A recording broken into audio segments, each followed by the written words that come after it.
Dove Books on Tape presents Chaos by James Gleick. The police in the small town of Los Alamos, New Mexico, worried briefly in 1974 about a man seen prowling in the dark night after night, the red glow of his cigarette floating along the back streets. He would pace for hours, heading nowhere in the starlight that hammers down through the thin air of the mesas. The police were not the only ones to wonder. At the National Laboratory, some physicists had learned that their newest colleague was experimenting with 26-hour days, which meant that his waking schedule would slowly roll in and out of phase with theirs. This bordered on strange, even for the theoretical division. In the 3 decades since J. Robert Oppenheimer chose this unworldly New Mexico landscape for the atomic bomb project, Los Alamos National Laboratory had spread across an expanse of desolate plateau, bringing particle accelerators and gas lasers and chemical plants, thousands of scientists and administrators and technicians, as well as one of the world's greatest concentrations of supercomputers. Some of the oldest scientists remembered the wooden buildings rising hastily out of the rim rock in the 1940s, but to most of the Los Alamos staff, young men and women in college-style corduroys and work shirts, the first bomb makers were just ghosts. The laboratory's locus of purist thought was the theoretical division known as T division, just as computing was C division and weapons was X division. More than 100 physicists and mathematicians worked in T division, well paid and free of academic pressures to teach and publish. The scientists had experience with brilliance and with eccentricity. They were hard to surprise. But Mitchell Feigenbaum was an unusual case. He had exactly 1 published article to his name, and he was working on nothing that seemed to have any particular promise. His hair was a ragged mane sweeping back from his wide brow in the style of busts of German composers. His eyes were sudden and passionate. When he spoke, always rapidly, he tended to drop articles and pronouns in a vaguely Middle European way, even though he was a native of Brooklyn. When he worked obsessively. When he couldn't work, he walked and thought day or night, and night was best of all. The 24-hour day seemed too constraining. Nevertheless, his experiment in personal quasi-periodicity came to an end when he decided that he could no longer bear waking to the setting sun, as had to happen every few days. At the age of 29, he had already become an ad hoc consultant whom scientists would go to see about any especially intractable problem, when they could find him. One evening, he arrived at work just as the director of the laboratory, Harold Agnew, was leaving. Agnew was a powerful figure, one of the original Oppenheimer apprentices. He'd flown over Hiroshima on an instrument plane that accompanied the Enola Gay, photographing the delivery of the laboratory's first product. "I understand you're real smart," Agnew said to Feigenbaum. "If you're smart, why don't you just solve laser fusion?" To a physicist, creating laser fusion was a legitimate problem. Puzzling out the spin and color and flavor of small particles was a legitimate problem. Dating the origin of the universe was a legitimate problem. Understanding clouds was a problem for meteorologists. Like other physicists, Feigenbaum used an understated, tough guy vocabulary to rate such problems. Such a thing is obvious, he might say, meaning that a result could be understood by any skilled physicist after appropriate contemplation and calculation. Not obvious described work that commanded respect and Nobel Prizes. For the hardest problems, the problems that would not give way without long looks into the universe's bowels, physicists reserved words like deep. In 1974, though few of his colleagues knew it, Feigenbaum was working on a problem that was deep. Chaos. Where chaos begins, classical science stops. For as long as the world has had physicists inquiring into the laws of nature, it has suffered a special ignorance about disorder in the atmosphere, in the turbulent sea, in the fluctuations of wildlife populations, in the oscillations of the heart and the brain. The irregular side of nature, the discontinuous and erratic side, these have been puzzles to science. But in the 1970s, a few scientists in the United States and Europe began to find a way through disorder. They were mathematicians, physicists, biologists, chemists, all seeking connections between different kinds of irregularity. Physiologists found a surprising order in the chaos that develops in the human heart, the prime cause of sudden, unexplained death. Ecologists explored the rise and fall of gypsy moth populations. Economists dug out old stock price data and tried a new kind of analysis. The insights that emerged led directly into the natural world, the shapes of clouds, the paths of lightning, the microscopic intertwining of blood vessels, the galactic clustering of stars. When Mitchell Feigenbaum began thinking about chaos at Los Alamos, he was one of a handful of scattered scientists, mostly unknown to one another. A mathematician in Berkeley, California, had formed a small group dedicated to creating a new study of dynamical systems. A population biologist at Princeton University was about to publish an impassioned plea that all scientists should look at the surprisingly complex behavior lurking in some simple models. A geometer working for IBM was looking for a new word to describe a family of shapes, jagged, tangled, splintered, twisted, fractured, that he considered an organizing principle in nature. A French mathematical physicist had just made the disputation's claim that turbulence in fluids might have something to do with a bizarre, infinitely tangled abstraction that he called a strange attractor. A decade later, chaos has become a shorthand name for a fast-growing movement that is reshaping the fabric of the scientific establishment. Chaos conferences and chaos journals abound.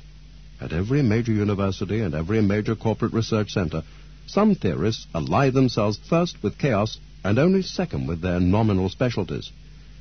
Chaos has created special techniques of using computers and special kinds of graphic images, pictures that capture a fantastic and delicate structure underlying complexity. The new science has spawned its own language, an elegant shop talk of fractals, bifurcations, intermittences, and periodicities, folded tau diffeomorphisms, and smooth noodle maps. These are the new elements of motion, just as in traditional physics, quarks and gluons are the new elements of matter. To some physicists, chaos is a science of process rather than state, of becoming rather than being. Now that science is looking, chaos seems to be everywhere. A rising column of cigarette smoke breaks into wild swirls. A flag snaps back and forth in the wind. A dripping faucet goes from a steady pattern to a random one. Chaos appears in the behavior of cars clustering on an expressway, the behavior of oil flowing in underground pipes.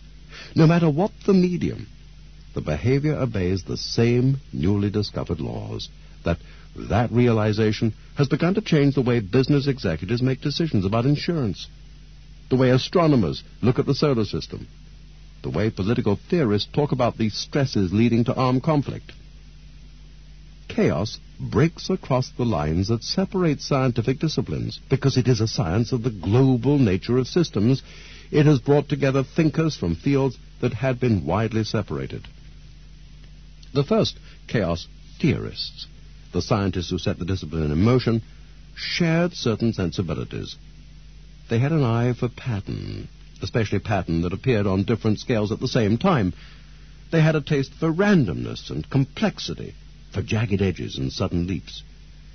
Believers in chaos speculate about determinism and free will, about evolution, about the nature of conscious intelligence. They feel that they are turning back a trend in science toward reductionism, the analysis of systems in terms of their constituent part, quarks, chromosomes, or neurons. They believe that they are looking for the whole. The most passionate advocates of the new science go so far as to say that 20th century science will be remembered for just three things: relativity, quantum mechanics, and chaos. Chaos, they contend, has become the century's third great revolution in the physical sciences. Like the first two revolutions, chaos cuts away at the tenets of Newton's physics. As one physicist put it, relativity eliminated the Newtonian illusion of absolute space and time. Quantum theory eliminated the Newtonian dream of a controllable measurement process. And chaos eliminates the Laplacian fantasy of deterministic predictability. Of the three, the revolution in chaos applies to the universe we see and touch, to objects at human scale. Everyday experience and real pictures of the world have become legitimate targets for inquiry. There's long been a feeling, not always expressed openly, that theoretical physics has strayed far from human intuition about the world. Whether this will prove to be fruitful heresy or just plain heresy, no one knows. But some of those who thought physics might be working its way into a corner now look to chaos as a way out. Within physics itself, the study of chaos emerged from a backwater. The mainstream for most of the 20th century has been particle physics, exploring the building blocks of matter at higher energies, smaller and smaller scales, shorter and shorter times. Out of particle physics have come theories about the fundamental forces of nature and about the origin of the universe. Yet, some young physicists have grown dissatisfied with the direction of the most prestigious of sciences. Progress has begun to seem slow, the naming of the new particles futile, the body of theory cluttered. With the coming of chaos, younger scientists believed that they were seeing the beginnings of a course change for all of physics. The field had been dominated long enough, they felt, by the glittering abstractions of high-energy particles and quantum mechanics. The cosmologist Stephen Hawking, occupant of Newton's chair at Cambridge University, spoke for most of physics when he took stock of his science in a 1980 lecture titled, "Is the End in Sight for Theoretical Physics?" We already know the physical laws that govern everything we experience in everyday life. It is a tribute to how far we've come in theoretical physics that it now takes enormous machines and a great deal of money to perform an experiment whose results we cannot predict. Yet, Hawking recognized that understanding nature's laws on the terms of particle physics left unanswered the question of how to apply those laws to any but the simplest of systems. Predictability is one thing in a cloud chamber, where two particles collide at the end of a race around an accelerator. It is something else altogether in the simplest tub of roiling fluid, or in the Earth's weather, or in the human brain.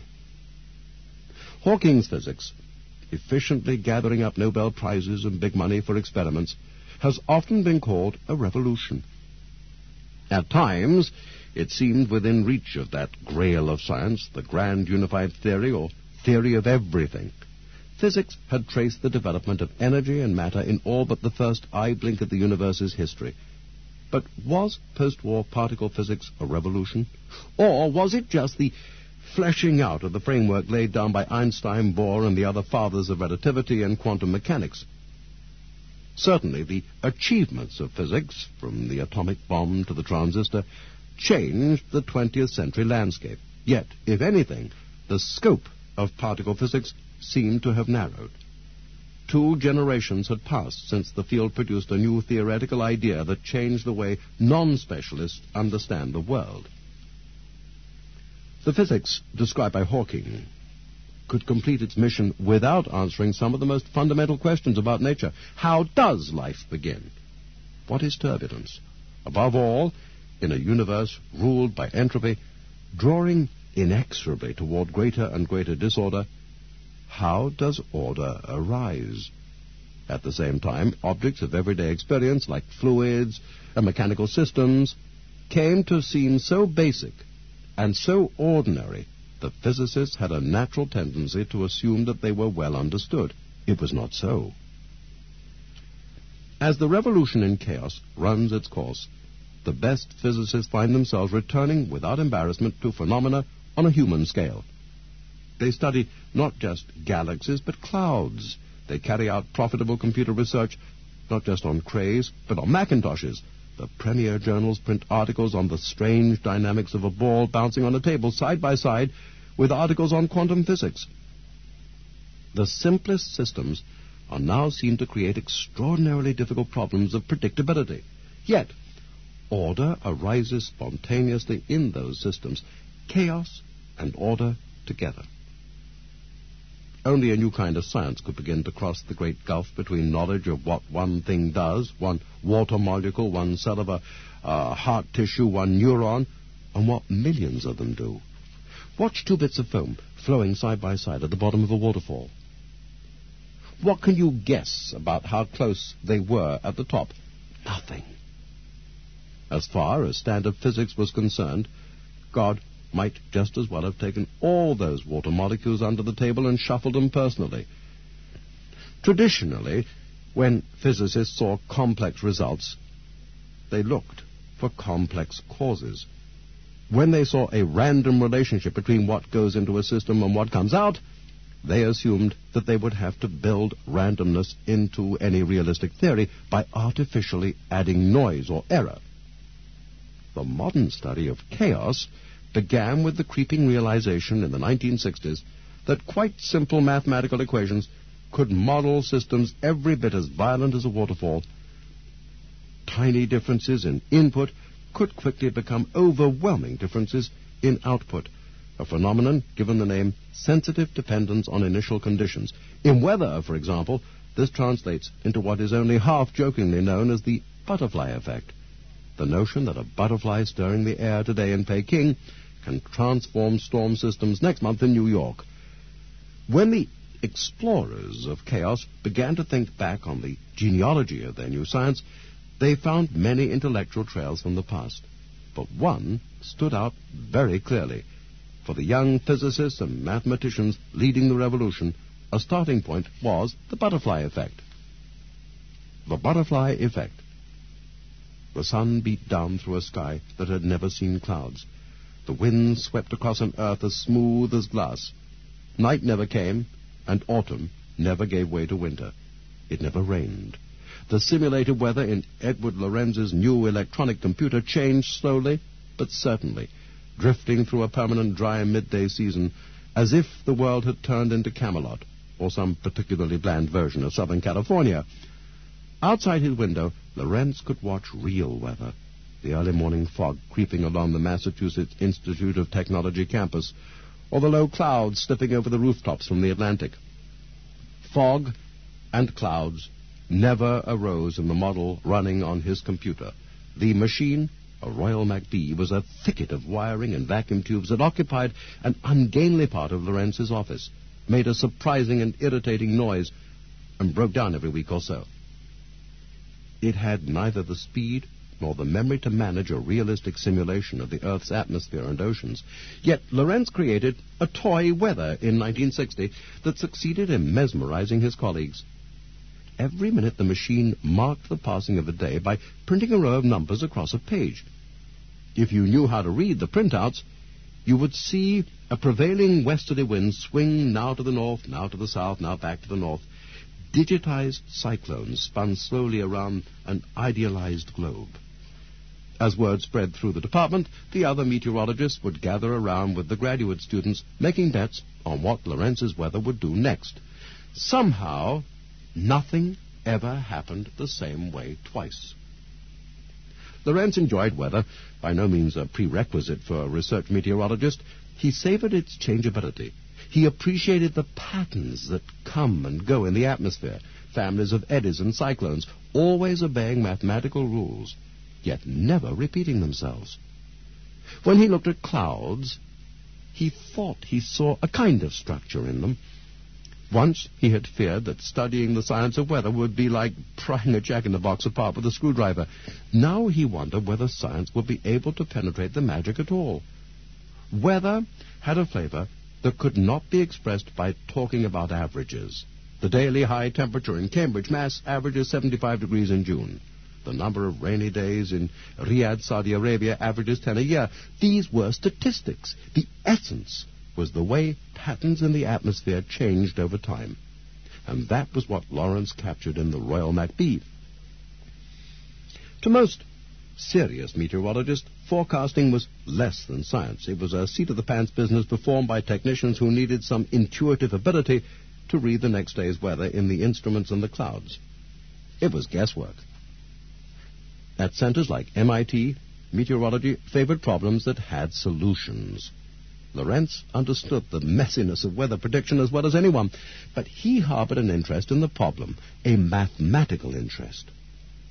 Not only did meteorologists scorn forecasting, but in the 1960s, virtually all serious scientists mistrusted computers. These souped-up calculators hardly seemed like tools for theoretical science, so numerical weather modeling was something of a bastard problem. Yet the time was right for it. Weather forecasting had been waiting 2 centuries for a machine that could repeat thousands of calculations over and over again by brute force. In theory, a computer could let meteorologists do what astronomers have been able to do with pencil and slide rule: reckon the future of their universe from its initial conditions and the physical laws that guide its evolution. The equations describing the motion of air and water were as well known as those describing the motion of planets. Astronomers did not achieve perfection and never would. Not in a solar system tugged by the gravities of 9 planets, scores of moons, and thousands of asteroids, but calculations of planetary motion were so accurate that people forgot that they were forecasts. When an astronomer said, "Comet Halley will be back this way in 76 years, it seemed like fact, not prophecy. Deterministic numerical forecasting figured accurate courses for spacecraft and missiles. Why not winds and clouds? There was always one small compromise, so small that working scientists usually forgot it was there, lurking in a corner of their philosophies like an unpaid bill. Measurements could never be perfect. With his primitive computer, Lorenz had boiled weather down to the barest skeleton. Yet, line by line, the winds and temperatures in Lorenz's printouts seemed to behave in a recognizable earthly way. They matched his cherished intuition about the weather, his sense that it repeated itself, displaying familiar patterns over time, pressure rising and falling, the air streams swinging north and south, but the repetitions were never quite exact. There was pattern with disturbances, an orderly disorder. To make the patterns plain to see, Lorenz created a primitive kind of graphics. Instead of just printing out the usual lines of digits, he would have the machine print a certain number of blank spaces, followed by the letter A. He would pick one variable, perhaps the direction of the airstream. Gradually, the A's marched down the roll of paper, swinging back and forth in a wavy line, making a long series of hills and valleys that represented the way the west wind would swing north and south across the continent. The orderliness of it, the recognizable cycles coming around again and again, but never twice the same way, had a hypnotic fascination. The system seemed slowly to be revealing its secrets to the forecaster's eye. One day in the winter of 1961, wanting to examine one sequence at greater length, Lorenz took a shortcut. Instead of starting the whole run over, he started midway through. To give the machine its initial conditions, he typed the numbers straight from the earlier printout. Then he walked down the hall to get away from the noise and drink a cup of coffee. When he returned an hour later, he saw something unexpected, something that planted a seed for a new science. This new run should have exactly duplicated the old. Lorenz had copied the numbers into the machine himself. The program had not changed. Yet, as he stared at the new printout, Lorenz saw his weather diverging so rapidly from the pattern of the last run that within just a few months, all resemblance had disappeared. He looked at one set of numbers, then back at the other. He might as well have chosen 2 random weathers out of a hat. His first thought was that another vacuum had gone bad. Suddenly he realized the truth. There'd been no malfunction. The problem lay in the number that he typed. In the computer's memory, 6 decimal places were stored, 0.506127. On the printout, to save space, just 3 appeared, 0.506. Lorenz had entered the shorter, rounded-off number, assuming that the difference, 1 part in 1,000, was inconsequential. He decided to look more closely at the way 2 nearly identical runs of weather flowed apart. He copied one of the wavy lines of output onto a transparency and laid it over the other to inspect the way it diverged. First, 2 humps matched detail for detail. Then one line began to lag a hair's breadth behind. By the time the 2 runs reached the next hump, they were distinctly out of phase. By the 3rd or 4th hump, all similarity had vanished. It was only a wobble from a clumsy computer. Lorenz could have assumed something was wrong with his particular machine or his particular model, probably should have assumed, but for reasons of mathematical intuition that his colleagues would begin to understand only later, Lorenz felt a jolt. Something was philosophically out of joint. The practical import could be staggering. Although his equations were gross parodies of the Earth's weather, he had a faith that they captured the essence of the real atmosphere. That first day, he decided that long-range weather forecasting must be doomed. The 50s and 60s were years of unreal optimism about weather forecasting. Newspapers and magazines were filled with hope for weather science, not just for prediction, but for modification and control. Two technologies were maturing together, the digital computer and the space satellite. An international program was being prepared to take advantage of them, the Global Atmosphere Research Program. There was an ideal that human society would free itself from weather's turmoil and become its master instead of its victim. Geodesic domes would cover cornfields, airplanes would seed the clouds, scientists would learn how to make rain and how to stop it. The intellectual father of this popular notion was John von Neumann, who built his first computer with the precise intention, among other things, of controlling the weather. He surrounded himself with meteorologists and gave breathtaking talks about his plans to the general physics community. He had a specific mathematical reason for his optimism. He recognized that a complicated dynamical system could have points of instability, critical points where a small push can have a large consequence, as with a ball balanced at the top of a hill.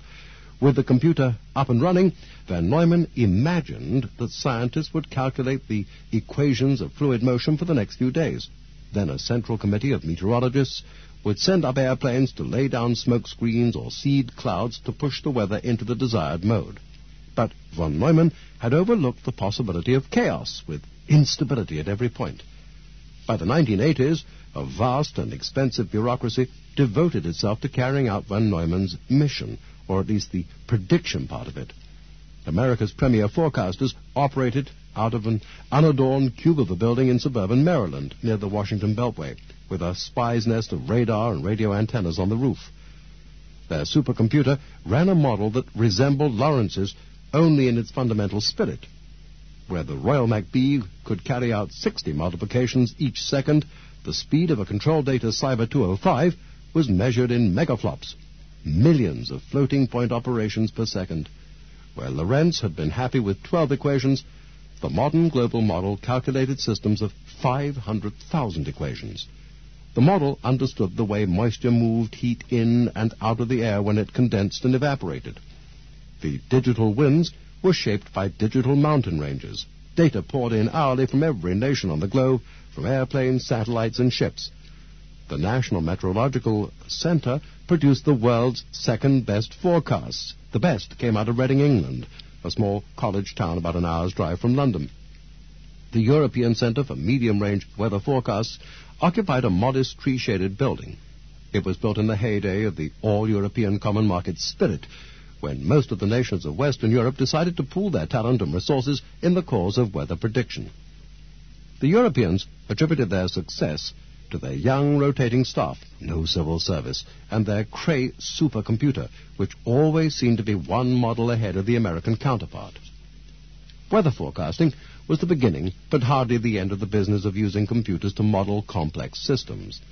The same techniques served many kinds of physical scientists and social scientists, hoping to make predictions about everything from the small-scale fluid flows that concerned propeller designers to the vast financial flows that concerned economists. Indeed, by the 70s and 80s, economic forecasting by computer bore a real resemblance to global weather forecasting. The models were churned through complicated, somewhat arbitrary webs of equations meant to turn measurements of initial conditions, atmospheric pressure or money supply, into a simulation of future trends. The programmers hoped the results were not too grossly distorted by the many unavoidable simplifying assumptions.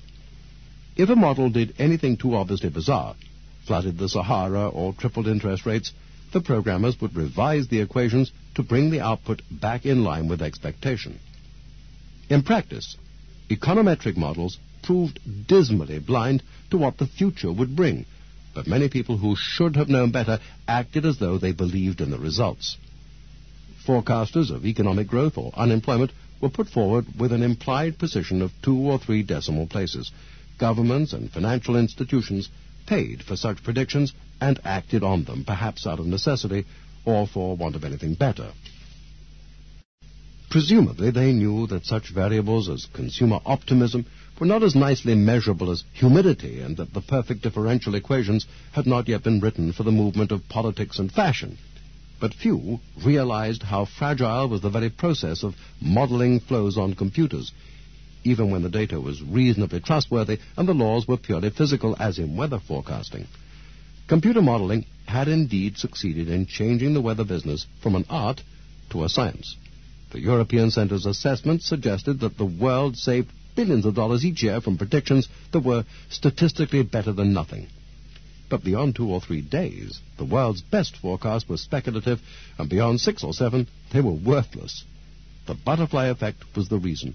For small pieces of weather, and to a global forecaster small can mean thunderstorms and blizzards, any prediction deteriorates rapidly.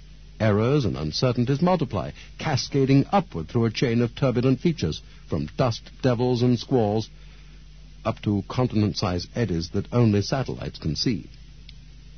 Even for experienced meteorologists, all this runs against intuition. One of Lorenz's oldest friends was Robert White, a fellow meteorologist at MIT, who later became head of the National Oceanic and Atmospheric Administration.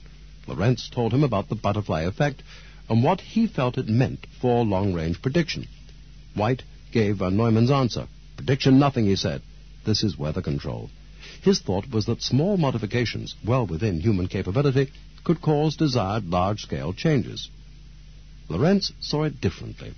Yes, you could change the weather, you could make it do something different from what it would otherwise have done, but if you did, then you would never know what it would otherwise have done.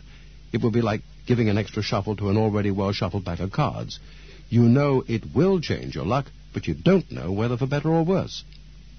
Had he stopped with the butterfly effect, an image of predictability giving way to pure randomness, then Lorenz would have produced no more than a piece of very bad news. But Lorenz saw more than randomness embedded in his weather model. He saw a fine geometrical structure, order masquerading as randomness.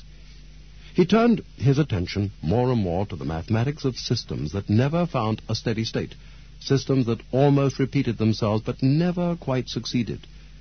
Everyone knew that the weather was such a system, aperiodic. Nature is full of others, animal populations that rise and fall almost regularly, epidemics that come and go on tantalizingly near regular schedules. To produce the rich repertoire of real earthly weather, the beautiful multiplicity of it, you could hardly wish for anything better than a butterfly effect. The butterfly effect acquired a technical name: sensitive dependence on initial conditions. And sensitive dependence on initial conditions was not an altogether new notion. It had a place in folklore. For want of a nail, the shoe was lost. For want of a shoe, the horse was lost. For want of a horse, the rider was lost. For want of a rider, the battle was lost. For want of a battle, the kingdom was lost. Now, in science, as in life, it is well known that a chain of events can have a point of crisis that could magnify small changes. Lorenz put weather aside and looked for even simpler ways to produce this complex behavior. He found one in a system of just 3 equations. They were non-linear, meaning that they expressed relationships that were not strictly proportional, linear relationships that can be captured with a straight line on a graph. Linear equations are solvable, which makes them suitable for textbooks. Linear systems have an important modular virtue. You can take them apart and put them together again. The pieces add up. Non-linear systems generally cannot be solved and cannot be added together. In fluid systems and mechanical systems, the non-linear terms tend to be the features that people want to leave out when they try to get a good, simple understanding. Friction, for example. Without friction, a simple linear equation expresses the amount of energy you need to accelerate a hockey puck. With friction, the relationship gets complicated because the amount of energy changes depending on how fast the puck is already moving. Non-linearity means that the act of playing the game has a way of changing the rules. Lorenz's system traced a strange, distinctive shape, a kind of double spiral in 3 dimensions, like a butterfly with its 2 wings. The shape signaled pure disorder, since no point or pattern of points ever recurred. Yet it also signaled a new kind of order. Years later, Physicists would give wistful looks when they talked about Lorenz's paper on those equations, that beautiful marvel of a paper, but then it was talked about as if it were an ancient scroll preserving secrets of eternity. In the thousands of articles that made up the technical literature of chaos, few were cited more often than deterministic, non-periodic flow. For years, no single object would inspire more illustrations, even motion pictures, than the mysterious curve depicted at the end, the double spiral that became known as the Lorenz attractor. Revolution. The historian of science, Thomas Kuhn, describes a disturbing experiment conducted by a pair of psychologists in the 1940s. Subjects were given glimpses of playing cards, one at a time, and asked to name them. There was a trick, of course. A few of the cards were freakish. For example, a red six of spades or a black queen of diamonds. At high speed, the subjects sailed smoothly along. Nothing could have been simpler. They didn't see the anomalies at all. Shown a red six of spades, they would sing out either six of hearts or six of spades. But when the cards were displayed for longer intervals, the subjects started to hesitate. They became aware of a problem, but they were not sure what it was.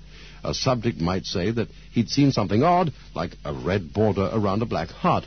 Eventually, as the pace was slowed even more, most subjects would catch on.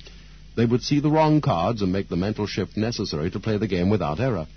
Not everyone, though. A few suffered a sense of disorientation that brought real pain.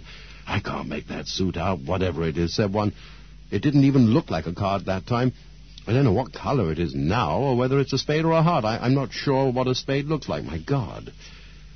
Professional scientists, given brief, uncertain glimpses of nature's workings, are no less vulnerable to anguish and confusion when they come face to face with incongruity. And incongruity, when it changes the way a scientist sees, makes possible the most important advances, so Kuhn argues, and so the story of chaos suggests. Kuhn's notions of how scientists work and how revolutions occur drew as much hostility as admiration when he first published them in 1962, and the controversy has never ended. He pushed a sharp needle into the traditional view that science progresses by the accretion of knowledge, each discovery adding to the last, and that new theories emerge when new experimental facts require them. He deflated the view of science as an orderly process of asking questions and finding their answers. He emphasized a contrast between the bulk of what scientists do, working on legitimate, well-understood problems within their disciplines, and the exceptional, unorthodox work that create revolutions. Not by accident, he made scientists seem less than perfect rationalists. In Kuhn's scheme, normal science consists largely of mopping up operations. Experimentalists carry out modified versions of experiments that have been carried out many times before. Theorists add a brick here, reshape a cornice there, a wall of theory. It could hardly be otherwise. If all scientists had to begin from the beginning, questioning fundamental assumptions, they would be hard-pressed to reach the level of technical sophistication necessary to do useful work. Central to Kuhn's ideas is the vision of normal science as solving problems. Under normal conditions, the research scientist is not an innovator, but a solver of puzzles, and the puzzles upon which he concentrates are just those which he believes can be both stated and solved within the existing scientific tradition, Kuhn wrote. Then there are the revolutions. A new science arises out of one that has reached a dead end. Often a revolution has an interdisciplinary character. Its central discoveries often come from people straying outside the normal bounds of their specialties. The problems that obsess these theorists are not recognized as legitimate lines of inquiry. Thesis proposals are turned down or articles are refused publication. The theorists themselves are not sure whether they would recognize an answer if they saw one. They accept risk to their careers. A few free thinkers working alone, unable to explain where they're heading, afraid even to tell their colleagues what they are doing. That romantic image lies at the heart of Kuhn's scheme. And it has occurred in real life, time and time again, in the exploration of chaos. Every scientist who turned to chaos early had a story to tell of his discouragement or open hostility. Graduate students were warned that their careers could be jeopardized if they wrote theses in an untested discipline in which their advisors had no expertise. A particle physicist, hearing about this new mathematics, might begin playing with it on his own, thinking it was a beautiful thing, both beautiful and hard, but would feel that he could never tell his colleagues about it. Older professors felt they were suffering a kind of midlife crisis, gambling on a line of research that many colleagues were likely to misunderstand or resent. But they also felt an intellectual excitement that comes with the truly new. Even outsiders felt it, those who were attuned to it.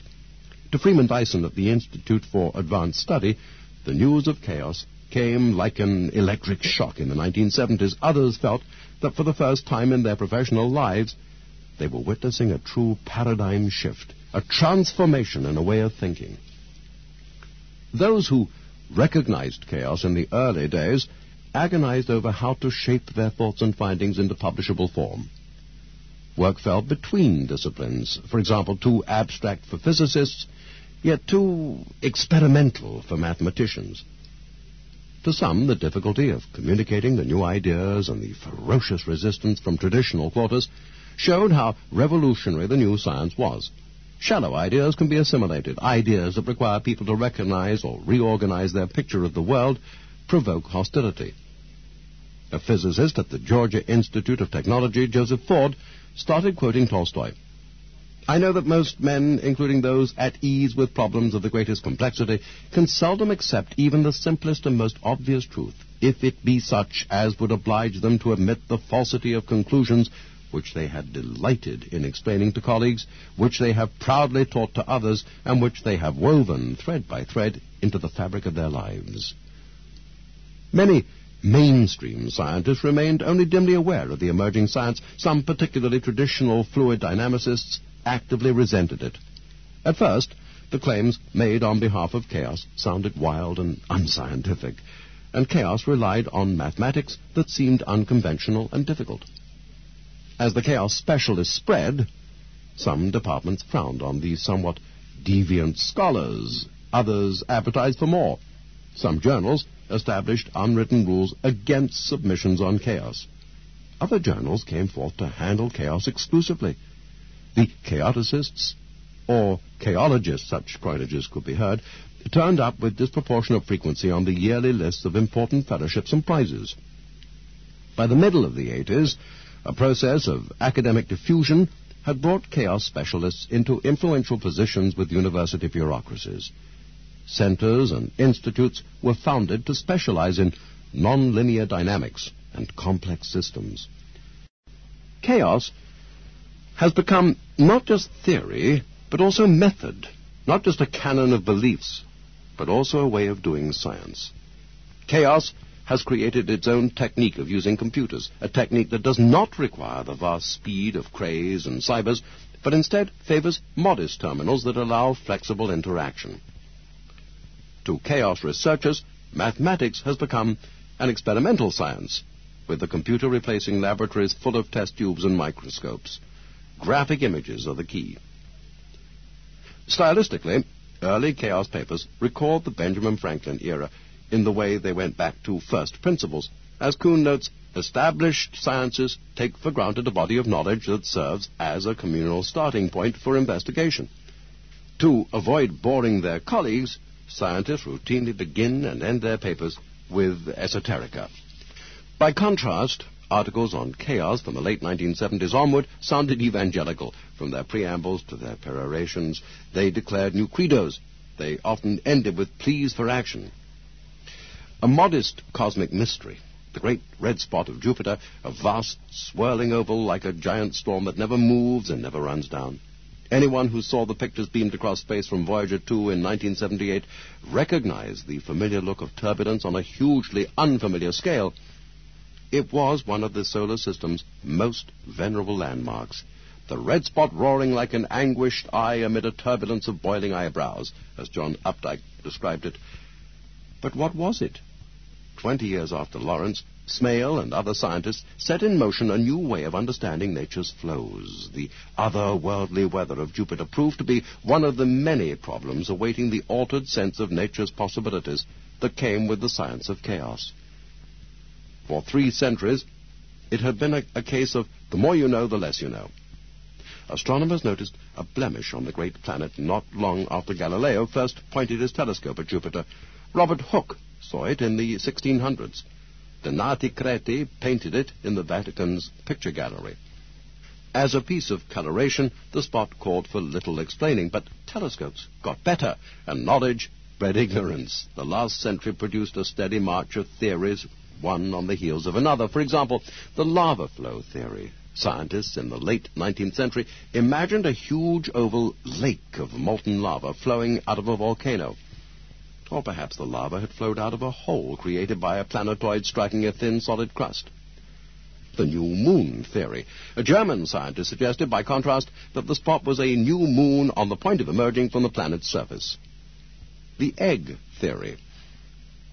An awkward new fact. The spot was seen to be drifting slightly against the planet's background, so a notion put forward in 1939 viewed the spot as a more or less solid body floating in the atmosphere the way an egg floats in water. Variations of this theory, including the notion of a drifting bubble of hydrogen or helium, remained current for decades. The column of gas theory. Another new fact. Even though the spot drifted, somehow it never drifted far. So scientists proposed in the 60s that the spot was the top of a rising column of gas, possibly coming through a crater. Then came Voyager. Most astronomers thought the mystery would give way as soon as they could look closely enough, and indeed, the Voyager flyby provided a splendid album of new data. But the data in the end was not enough. The spacecraft pictures in 1978 revealed powerful winds and colorful eddies. In spectacular detail, astronomers saw the spot itself as a hurricane-like system of swirling flow, shoving aside the clouds embedded in zones of east-west wind that made horizontal stripes around the planet. Hurricane was the best description anyone could think of, but for several reasons it was inadequate. Earthly hurricanes are powered by the heat released when moisture condenses to rain. No moist processes derive the red spot. Hurricanes rotate in a cyclonic direction, counterclockwise above the equator and clockwise below. Like all earthly storms, the red spot's rotation is anticyclonic. And most important, hurricanes die out within days. Also, as astronomers studied the Voyager pictures, they realized that the planet was virtually all fluid in motion. They have been conditioned to look for a solid planet surrounded by a paper-thin atmosphere like Earth's. But if Jupiter had a solid core anywhere, it was far from the surface. The planet suddenly looked like one big fluid dynamics experiment. And there sat the red spot, turning steadily around and around, thoroughly unperturbed by the chaos around it. The spot became a Gestalt test. Scientists saw what their intuitions allowed them to see. A fluid dynamicist who thought of turbulence as random and noisy had no context for understanding an island of stability in its midst. Voyager had made the mystery doubly maddening by showing small-scale features of the flow, too small to be seen by the most powerful earthbound telescopes. The small scales displayed rapid disorganization, eddies appearing and disappearing within a day or less. Yet the spot was immune. What kept it going? What kept it in place? The National Aeronautics and Space Administration keeps its pictures in archives, a half-dozen or so around the country. An archive is at Cornell University. Nearby, in the early 1980s, Philip Marcus, a young astronomer and applied mathematician, had an office. After Voyager, Marcus was one of a half-dozen scientists in the United States and Britain who looked for ways to model the red spot. Freed from the ersatz hurricane theory, they found more appropriate analogues elsewhere. The Gulf Stream, for example, winding through the western Atlantic Ocean, twists and branches in subtly reminiscent ways. It develops little waves which turn into kinks, which turn into rings and spin off from the main current-forming, slow, long-lasting anticyclonic vortices. Another parallel came from a peculiar phenomenon in meteorology known as blocking. Sometimes a system of high pressure sits offshore, slowly turning for weeks or months in defiance of the usual east-west flow. Blocking disrupted the global forecasting models, but it also gave the forecasters some hope, since it produced orderly features with unusual longevity. Marcus studied these NASA pictures for hours, the gorgeous Hasselblad pictures of men on the moon and the pictures of Jupiter's turbulence. Since Newton's laws apply everywhere, Marcus programmed a computer with a system of fluid equations. To capture Jovian weather meant writing rules for a mass of dense hydrogen and helium resembling an unlit star. The planet spins fast, each day flashing by in 10 Earth hours. The spin produces a strong Coriolis force, the sidelong force that shoves against a person walking across a merry-go-round, and the Coriolis force drives the spot. Where Lorenz used his tiny model of the Earth's weather to print crude lines on rolled paper, Marcus used far greater computer power to assemble striking color images. First he made contour plots. He could barely see what was going on. Then he made slides, and then he assembled the images into an animated movie. It was a revelation. In brilliant blues, reds, and yellows, a checkerboard pattern of rotating vortices coalesces into an oval with an uncanny resemblance to the great red spot in NASA's animated film of the real thing. You see, this large-scale spot, happy as a clam amid the small-scale chaotic flow, and the chaotic flow is soaking up energy like a sponge, he said. You see these little tiny filamentary structures in a background sea of chaos. The spot is a self-organizing system, created and regulated by the same nonlinear twists that create the unpredictable turmoil around it. It is stable chaos. A geometry of nature. A picture of reality built up over the years in Benoit Mandelbrot's mind in 1960, it was a ghost of an idea, a faint, unfocused image. But Mandelbrot recognized it when he saw it, and there it was on the blackboard in Hendrik Hotaker's office. Mandelbrot was a mathematical jack-of-all-trades who'd been adopted and sheltered by the pure research wing of the International Business Machine Corporation. He'd been dabbling in economics, studying the distribution of large and small incomes in an economy. Hotaker, a Harvard economics professor, had invited Mandelbrot to give a talk, and when the young mathematician arrived at Litauer Center, the stately economics building just north of Harvard Yard, he was startled to see his finding already charted on the older man's blackboard. Mandelbrot made a querulous joke. How should my diagram have materialized ahead of my lecture? But Hotaker didn't know what Mandelbrot was talking about. The diagram had nothing to do with the income distribution. It represented 8 years of cotton prices. From Hotaker's point of view, too, there was something strange about this chart. Economists generally assumed that the price of a commodity like cotton danced to two different beats, one orderly and one random. Over the long term, prices will be driven steadily by real forces in the economy, the rise and fall of the New England textile industry, or the opening of international trade routes.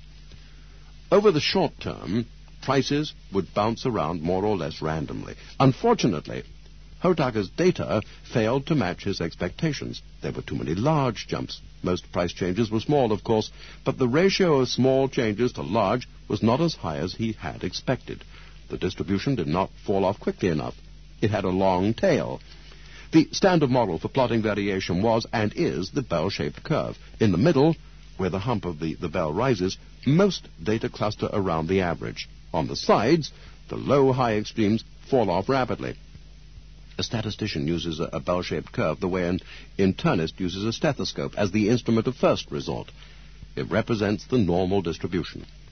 The point is that when things vary, they try to stay near an average point, and they manage to scatter around the average in a reasonably smooth way, no matter how he plotted them. Hotaker could not make the changes in cotton prices fit the bell-shaped model, but they made a picture whose silhouette Mandelbrot was beginning to see in surprisingly disparate places. Unlike most mathematicians, he confronted problems by depending on his intuition about patterns and shapes. He mistrusted analysis, but he trusted his mental pictures, and he already had the idea that other laws with different behavior could govern random, stochastic phenomena. When he went back to the giant IBM research center in Yorktown Heights, New York, in the hills of northern Westchester County, he carried Hotaker's cotton data in a box of computer cards. Then he sent to the Department of Agriculture in Washington for more, dating back to 1900. Like scientists in other fields, economists were crossing the threshold into the computer era, slowly realizing that they would have the power to collect and organize and manipulate information on a scale that had been unimaginable before. Not all kinds of information were available, though, and information that could be rounded up still had to be turned into some usable form. The key-punch era was just beginning, too.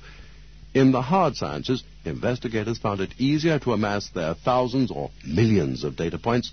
Economists, like biologists, dealt with a world of willful living beings. Economists studied the most elusive creatures of all. But at least the economist's environment produced a constant supply of numbers. From Mandelbrot's point of view, cotton prices made an ideal data source. The records were complete, and they were old, dating back continuously a century or more. Cotton was a piece of the buying and selling universe with a centralized market, and therefore centralized record-keeping, because at the turn of the century all the South's cotton flowed through the New York Exchange en route to New England, and Liverpool's prices were linked to New York's as well. Although economists had little to go on when it came to analyzing commodity prices or stock prices, that didn't mean they lacked a fundamental viewpoint about how price changes worked. On the contrary, they shared certain articles of faith. One was a conviction that small, transient changes had nothing in common with large, long-term changes. Fast fluctuations came randomly. The small-scale ups and downs during a day's transactions are just noise, unpredictable, uninteresting. Long-term changes, however, are a different species entirely. The broad swings of prices over months or years or decades are determined by deep macroeconomic forces. The trends of war or recession, forces that should, in theory, give way to understanding. On the one hand, the buzz of short-term fluctuation, on the other, the signal of long-term change. As it happened, that dichotomy had no place in the picture of reality that Mandelbrot was developing. Instead of separating tiny changes from grand ones, his picture bound them together. He was looking for patterns, not at one scale or another, but across every scale. It was far from obvious how to draw the picture he had in mind, but he knew there would have to be a kind of symmetry, not a symmetry of right and left or top and bottom, but rather a symmetry of large scales and small. Indeed, when Mandelbrot sifted the cotton price data through IBM's computers, he found the astonishing results he was seeking. The numbers that produced aberration from the point of view of normal distribution produced symmetry from the point of view of scaling. Each particular price change was random and unpredictable. But the sequence of changes was independent of scale. Curves for daily price changes and monthly price changes matched perfectly. Incredibly, analyzed Mandelbrot's way, the degree of variation had remained constant over a tumultuous 60-year period that saw 2 world wars and a depression. Within the most disorderly reams of data lived an unexpected kind of order. Given the arbitrariness of the numbers that he was examining, why, Mandelbrot asked himself, should any law hold at all? And why should it apply equally well to personal incomes and cotton prices? In truth, Mandelbrot's background in economics was as meager as his ability to communicate with economists. When he published an article on his findings, it was preceded by an explanatory article by one of his students who repeated Mandelbrot's material in economists' English. Mandelbrot moved on to other interests, but he took with him a growing determination to explore the phenomenon of scaling. It seemed to be a quality with a life of its own, a signature. In the history of chaos, Mandelbrot made his own way.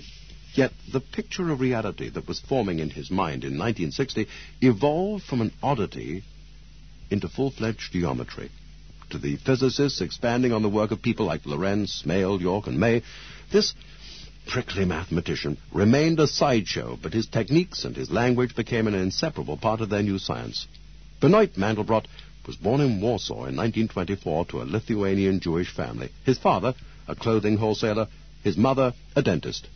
Alert to geopolitical reality, the family moved to Paris in 1936, drawn in part by the presence of Mandelbrot's uncle, Zollem Mandelbrot, a mathematician.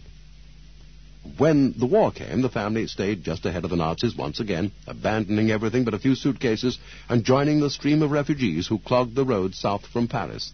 They finally reached the town of Toul. His schooling was irregular and discontinuous.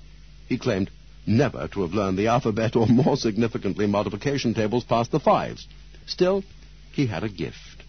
When Paris was liberated, he took and passed the month-long oral and written admissions examination for École Normale and the École Polytechnique, despite his lack of preparation. Among other elements, the test had a vestigial examination in drawing, and Mandelbrot discovered a latent facility for copying the Venus de Milo. On the mathematical sections of the test, exercises in formal algebra and integrated analysis, he managed to hide his lack of training with the help of his geometrical intuition. He had realized that given an analytic problem, he could almost always think of it in terms of some shape in his mind. Given a shape, he could find ways of transforming it, altering its symmetries, making it more harmonious. Often his transformations led directly to a solution of the analogous problem. In physics and chemistry, where he could not apply geometry, he got poor grades. But in mathematics questions, he could never have answered using proper techniques, melted away in the face of his manipulations of shapes. In a 30-year journey from obscurity to eminence, he never saw his work embraced by the many disciplines toward which he directed it. Even mathematicians would say, without apparent malice, that whatever Mandelbrot was, he was not one of them. Early in his time at IBM, soon after his study of commodity prices, he came upon a practical problem of intense concern to his corporate patron. Engineers were perplexed by the problem of noise in telephone lines used to transmit information from computer to computer. Electric current carries the information in discrete packets, and engineers knew that the stronger they made the current, the better it would be at drowning out the noise. But they found that some spontaneous noise could never be eliminated. Once in a while it would wipe out a piece of signal, creating an error. Although by its nature the transmission noise was random, it was well known to come in clusters. Periods of errorless communication would be followed by periods of errors. By talking to the engineers, Mandelbrot soon learned that there was a piece of folklore about the errors that had never been written down, because it matched none of the standard ways of thinking. The more closely they looked at the clusters, the more complicated the patterns of errors seemed. Mandelbrot provided a way of describing the distribution of errors that predicted exactly the observed patterns. Yet it was exceedingly peculiar. For one thing, it made it impossible to calculate an average rate of errors.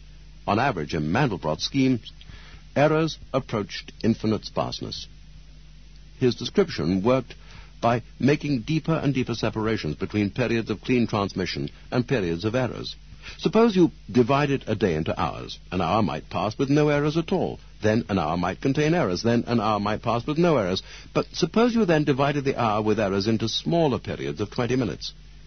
You would find that here, too, some periods would be completely clean, while some would contain a burst of errors. In fact, Mandelbrot argued, contrary to intuition, that you could never find a time during which errors were scattered continuously. Within any burst of errors, no matter how short, there would always be periods of completely error-free transmission. Furthermore, he discovered a consistent geometric relationship between the bursts of errors and the spaces of clean transmission. On scales of an hour or a second, the proportion of error-free periods remained constant. Once, to Mandelbrot's horror, a batch of data seemed to contradict his scheme, but it turned out that the engineers had failed to record the most extreme cases, on the assumption that they were irrelevant. Engineers had no framework for understanding Mandelbrot's description, but mathematicians did. In effect, Mandelbrot was duplicating an abstract construction known as the Cantor set, after the 19th century mathematician George Cantor. To make a Cantor set, you start with the interval of numbers from 0 to 1, represented by a line segment. Then you remove the middle third. That leaves 2 segments, and you remove the middle third of each, from 1/9 to 2/9, and from 7/9 to 8/9. That leaves 4 segments, and you remove the middle third of each, and so on to infinity. What remains? A strange dust of points, arranged in clusters, infinitely many yet infinitely sparse. Mandelbrot was thinking of transmission errors as a Cantor set arranged in time.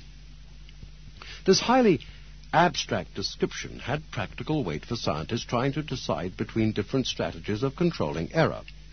In particular, it meant that instead of trying to increase signal strength to drown out more and more noise, engineers should settle for a modest signal, accept the inevitability of errors, and use a strategy of redundancy to catch and correct them.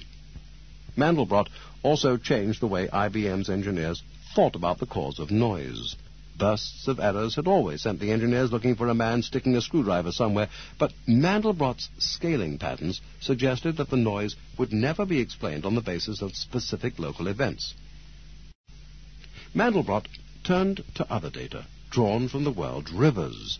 Egyptians have kept records of the height of the Nile for millennia. It is a matter of more than passing concern. The Nile suffers unusually great variation, flooding heavily in some years and subsiding in others. Mandelbrot classified the variation in terms of two kinds of effects, common in economics as well, which he called the Noah and Joseph effects. The Noah effect means discontinuity. When a quantity changes, it can change almost arbitrarily fast.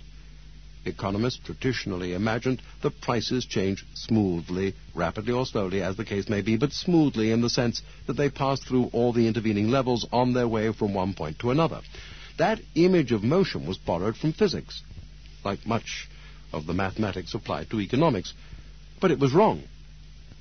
Prices can change in instantaneous jumps, as swiftly as a piece of news can flash across a teletype wire, and 1,000 brokers can change their minds. The stock market strategy was doomed to fail, Mandelbrot argued, if it assumed that a stock would have to sell for $50 at some point on its way down from $60 to $10.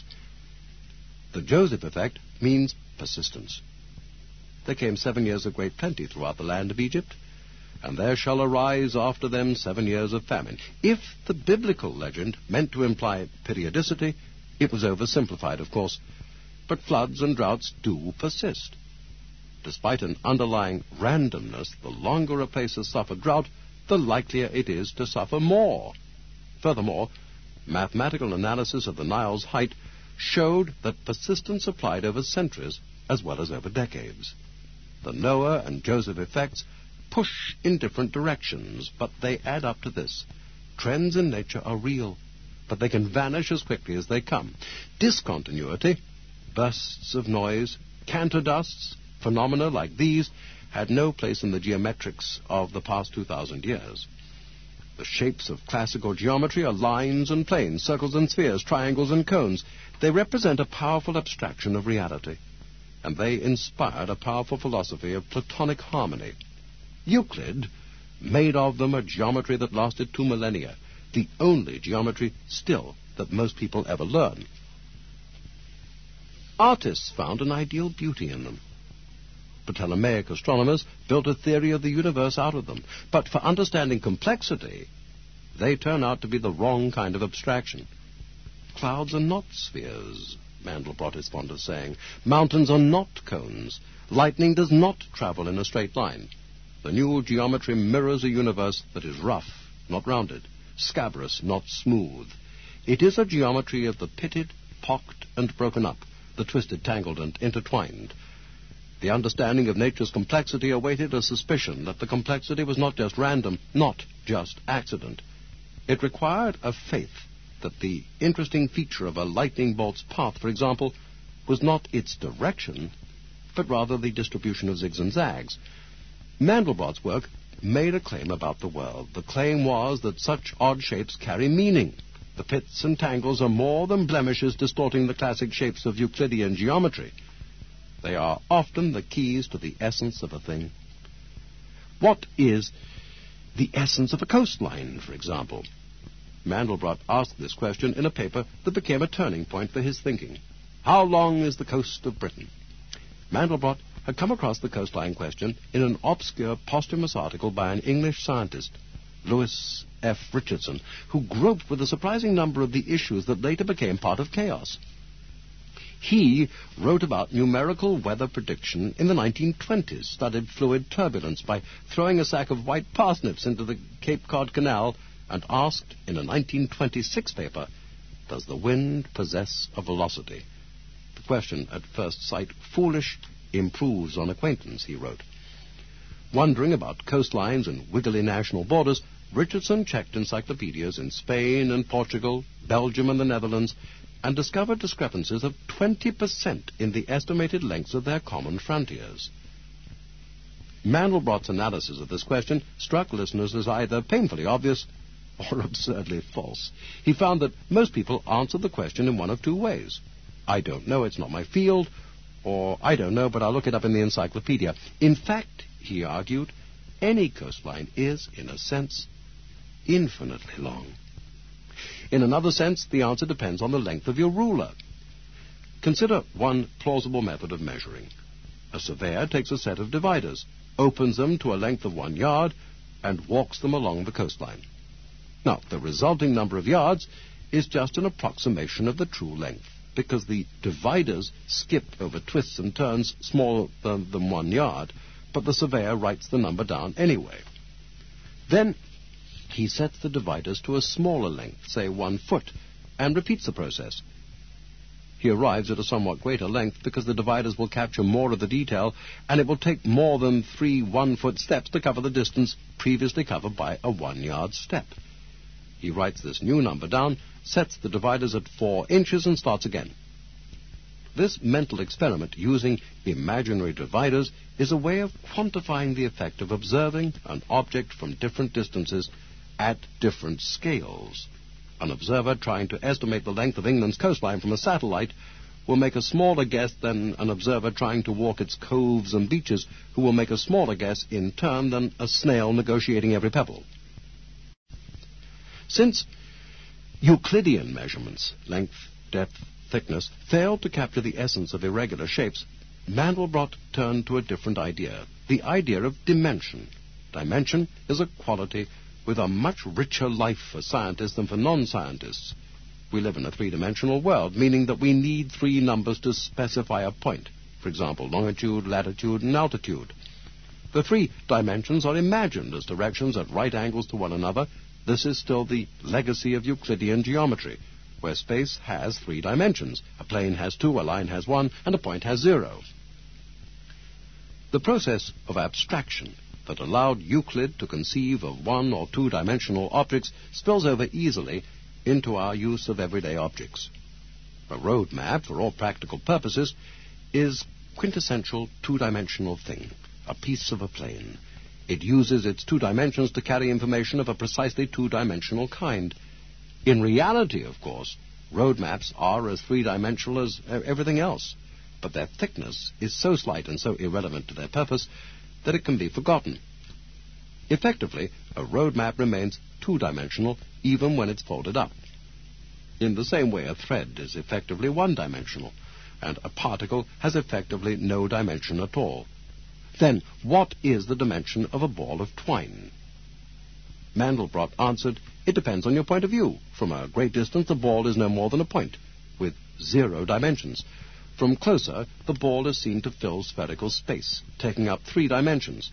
From closer still, the twine comes into view, and the object becomes effectively 1-dimensional, though the 1 dimension is certainly tangled up around itself in a way that makes use of 3-dimensional space.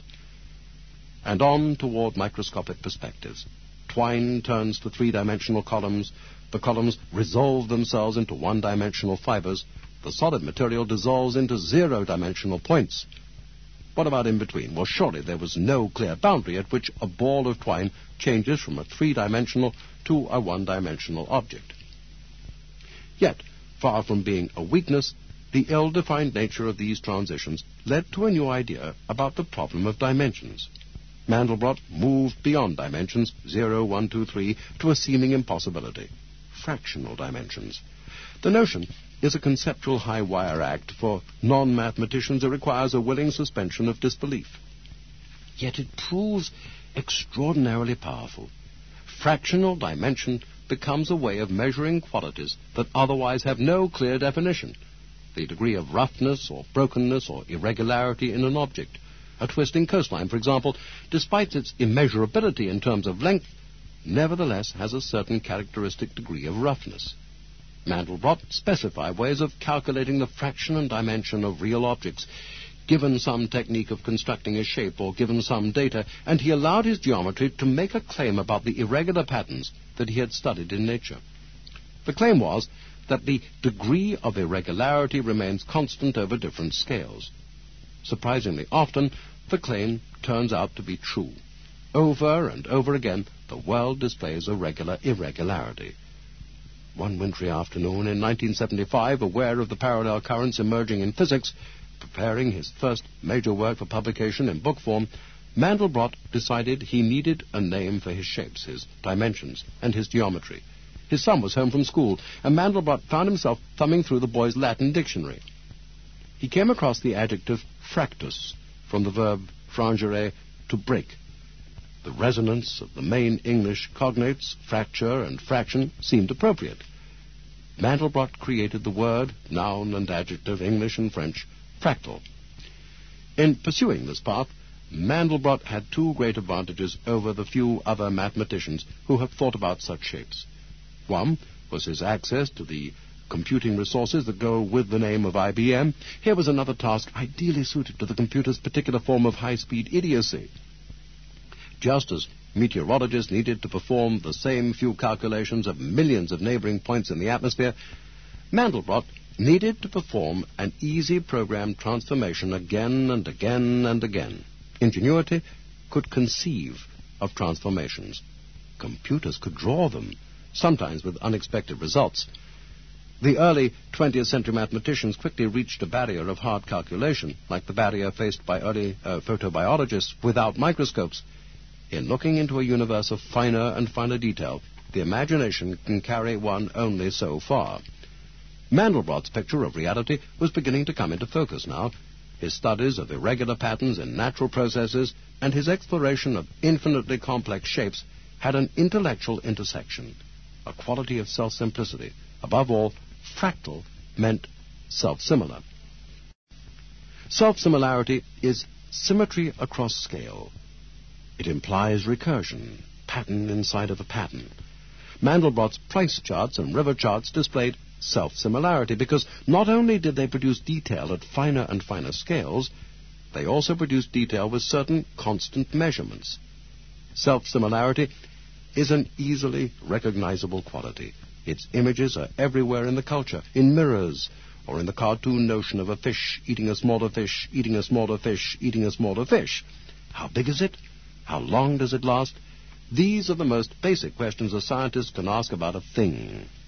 They are so basic to the way people conceptualize the world that it is not easy to see that they imply a certain bias. They suggest that size and duration, qualities that depend on scale, are qualities with meaning, qualities that can help describe an object or classify it. When a biologist describes a human being or a physicist describes a quark, how big and how long are indeed appropriate questions. In their gross physical structure, animals are very much tied to a particular scale. Imagine a human being scaled up to twice its size, keeping all proportions the same, and you imagine a structure whose bones will collapse under its weight. Scale is important. The physics of earthquake behavior is mostly independent of scale. A large earthquake is just a scaled-up version of a small earthquake. That distinguishes earthquakes from animals. For example, a 10-inch animal must be structured quite differently from a 1-inch animal. A 100-inch animal needs a different architecture still, if its bones are not to snap under the increased mass. Clouds, on the other hand, are scaling phenomena like earthquakes. Their characteristic irregularity, describable in terms of fractal dimension, changes not at all as they are observed on different scales. That is why air travelers lose all perspective on how far away a cloud is. Without help from cues such as haziness, a cloud 20 feet away can be indistinguishable from 2,000 feet away. Indeed, analysis of satellite pictures has shown an invariant fractal dimension in clouds observed from hundreds of miles away. It's hard to break the habit of thinking of things in terms of how big they are and how long they last. But the claim of fractal geometry is that for some elements of nature, looking for a characteristic scale becomes a distraction. Hurricane. By definition, it is a storm of a certain size, but the definition is imposed by people on nature. In reality, atmospheric scientists are realizing that tumult in the air forms a continuum from the gusty swirling of litter on a city street corner to the vast cyclonic systems visible from space. Categories mislead. The ends of the continuum are of a piece with the middle.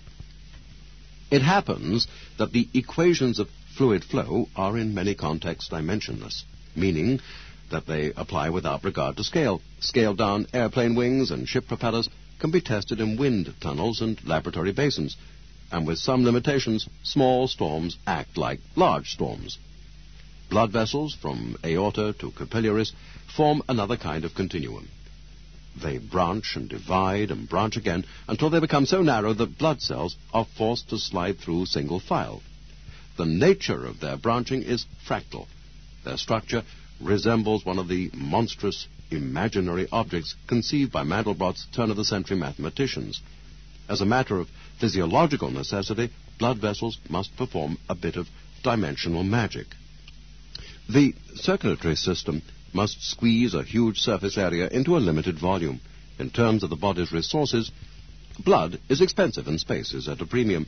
The fractal structure nature has devised works so efficiently that in most tissue no cell is ever more than 3 or 4 cells away from a blood vessel. Yet the vessels and blood take up little space, no more than about 5% of the body. It is, as Mandelbrot put it, the Merchant of Venice syndrome. Not only can't you take a pound of flesh without spilling blood, you can't take a milligram. This exquisite structure, actually 2 intertwining trees of veins and arteries, is far from exceptional. The body is filled with such complexity. In the digestive tract, tissue reveals undulations within undulations. The lungs, too, need to pack the greatest possible surface into the smallest space. An animal's ability to absorb oxygen is roughly proportional to the surface area of its lungs. Typical human lungs pack in a surface bigger than a tennis court. As an added complication, the labyrinth of windpipes must merge efficiently with the arteries and veins. Not immediately, but a decade after Mandelbrot published his physiological speculations, some theoretical biologists began to find fractal organization controlling structures all through the body. The standard exponential description of bronchial branching proved to be quite wrong. A fractal description turned out to fit the data. The urinary collecting system proved fractal. The biliary duct in the liver, the network of special fibers in the heart that carry pulses of electric current to the contracting muscles. Mandelbrot glided matter-of-factly from pulmonary and vascular trees to real botanical trees, trees that need to capture sun and resist wind, with fractal branches and fractal leaves. The theoretical biologists began to speculate that fractal scaling was not just common, but universal in morphogenesis. They argued that understanding how such patterns were encoded and processed had become a major challenge to biology. If one scientist announces that a thing is probably true and another demonstrates it with vigor, which one has done more to advance science? Is the making of a conjecture an act of discovery, or is it just a cold-blooded staking out of a claim? Mathematicians have always faced such issues, but the debate became more intense as computers began to play their new role. Those who used computers to conduct experiments became more like laboratory scientists, playing by rules that allowed discovery without the usual theorem proof of the standard mathematics paper. Mandelbrot's book was wide-ranging and stuffed with the minutiae of mathematical history. Wherever chaos led, Mandelbrot had some basis to claim that he'd been there first. Little did it matter that most readers found his references obscure or even useless. They had to acknowledge his extraordinary intuition for the direction of advances in fields that he had never actually studied, from seismology to physiology. It was something uncanny and sometimes irritating. Even an admirer would cry with exasperation, Mandelbrot didn't have everybody's thoughts before they did. It hardly matters. The face of genius need not always wear an Einstein saint-like mien. In the end, the word fractal came to stand for a way of describing, calculating, and thinking about shapes that are irregular and fragmented, jagged and broken up. Shapes from the crystal-line curves of snowflakes to the discontinuous dusts of galaxies. A fractal curve implies an organizing structure that lies hidden among the hideous complication of such shapes. High school students could understand fractals and play with them. Simple computer programs to draw fractal pictures made the rounds of personal computer hobbyists. Mandelbrot found his most enthusiastic acceptance among applied scientists working with oil or rock or metals, particularly in corporate research centers. By the middle of the 1980s, Vast numbers of scientists at Exxon's huge research facility, for example, worked on fractal problems. At General Electric, fractals became an organizing principle in the study of polymers, and also, though his work was conducted secretly, in problems of nuclear reactor safety. In Hollywood, fractals found their most whimsical application in the creation of phenomenally realistic landscapes, earthly and extraterrestrial, in special effects for movies. Patterns discovered in the early 1970s, with complex boundaries between orderly and chaotic behavior, had unsuspected regularities that could only be described in terms of the relation of large scales to small. The structures that provided the key to nonlinear dynamics proved to be fractal. And on the most immediate, practical level, fractal geometry also provided a set of tools that were taken up by physicists, chemists, seismologists, metallurgists, probability theorists, and physiologists. These researchers were convinced, and they tried to convince others, that Mandelbrot's new geometry was nature's own. They made an irrefutable impact on orthodox mathematics and physics as well, but Mandelbrot himself never gained the full respect of those communities. Even so, they had to acknowledge him. One mathematician told friends that he had awakened one night still shaking from a nightmare. In this dream, the mathematician was dead and suddenly heard the unmistakable voice of God. "You know," he remarked, "there really was something to that Mandelbrot." The notion of self-similarity strikes ancient chords in our culture. An old strain in Western thought honors the idea. Leibniz imagined that a drop of water contained a whole teeming universe, containing in turn water drops and new universes within. When sperm were first discovered, each was thought to be a homonucleus, a human, tiny but fully formed. But self-similarity withered as a scientific principle for a good reason. It didn't fit the facts. The early sense of self-similarity as an organizing principle came from the limitations on the human experience of scale. How else to imagine the very great and the very small, the very fast and the very slow, but extensions of the known? The myth died hard as the human vision was extended by telescopes and microscopes. The first discoveries were realizations that each change of scale brought new phenomena and new kinds of behavior. For modern particle physicists, the process has never ended. Every new accelerator, with its increase in energy and speed, extends science's field of view to tinier particles and briefer timescales, and every extension seems to bring new information. At first blush, the idea of consistency on new scales seems to provide less information. In part, that is because a parallel trend in science has been toward reductionism. Scientists break things apart and look at them one at a time. If they want to examine the interaction of subatomic particles, they put two or three together. There is complication enough. The power of self-similarity, though, begins at much greater levels of complexity. It is a matter of looking at the whole. Self-similarity was implicit in Edward Lorenz's work.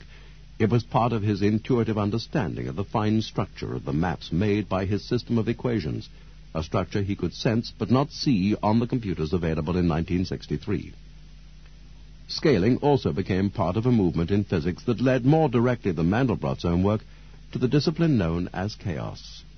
Even in distant fields, scientists were beginning to think in terms of theories that used hierarchies of scales, as in evolutionary biology, where it became clear that a full theory would have to recognize patterns of development in genes, in individual organisms, in species, and in families of species all at once. Paradoxically, perhaps the appreciation of scaling phenomena must have come from the same kind of expansion of human vision that had killed the earlier naive ideas of self-similarity. By the late 20th century, in ways never before conceivable, images of the incomprehensibly small and the unimaginably large became part of everyone's experience. The culture saw photographs of galaxies and of atoms. No one had to imagine what the universe might be like on microscopic or telescopic scales. Microscopes and telescopes made those images part of everyday experience. Given the eagerness of the mind to find analogies in experience, new kinds of comparison between large and small were inevitable, and some of them were productive. It was to be the physicists, after all, who made a new science of chaos. Mandelbrot provided an indispensable language and a catalogue of surprising pictures of nature. As Mandelbrot himself acknowledged, his program described better than it explained. He could list elements of nature along with their fractal dimensions, seacoasts, river networks, tree bark galaxies, and scientists could use those numbers to make predictions. But physicists wanted to know more. They wanted to know why. There were forms in nature, not visible forms, but shapes embedded in the fabric of motion, waiting to be revealed. Universality. A few dozen yards upstream from a waterfall, a smooth flowing stream seems to intuit the coming drop. The water begins to speed and shudder.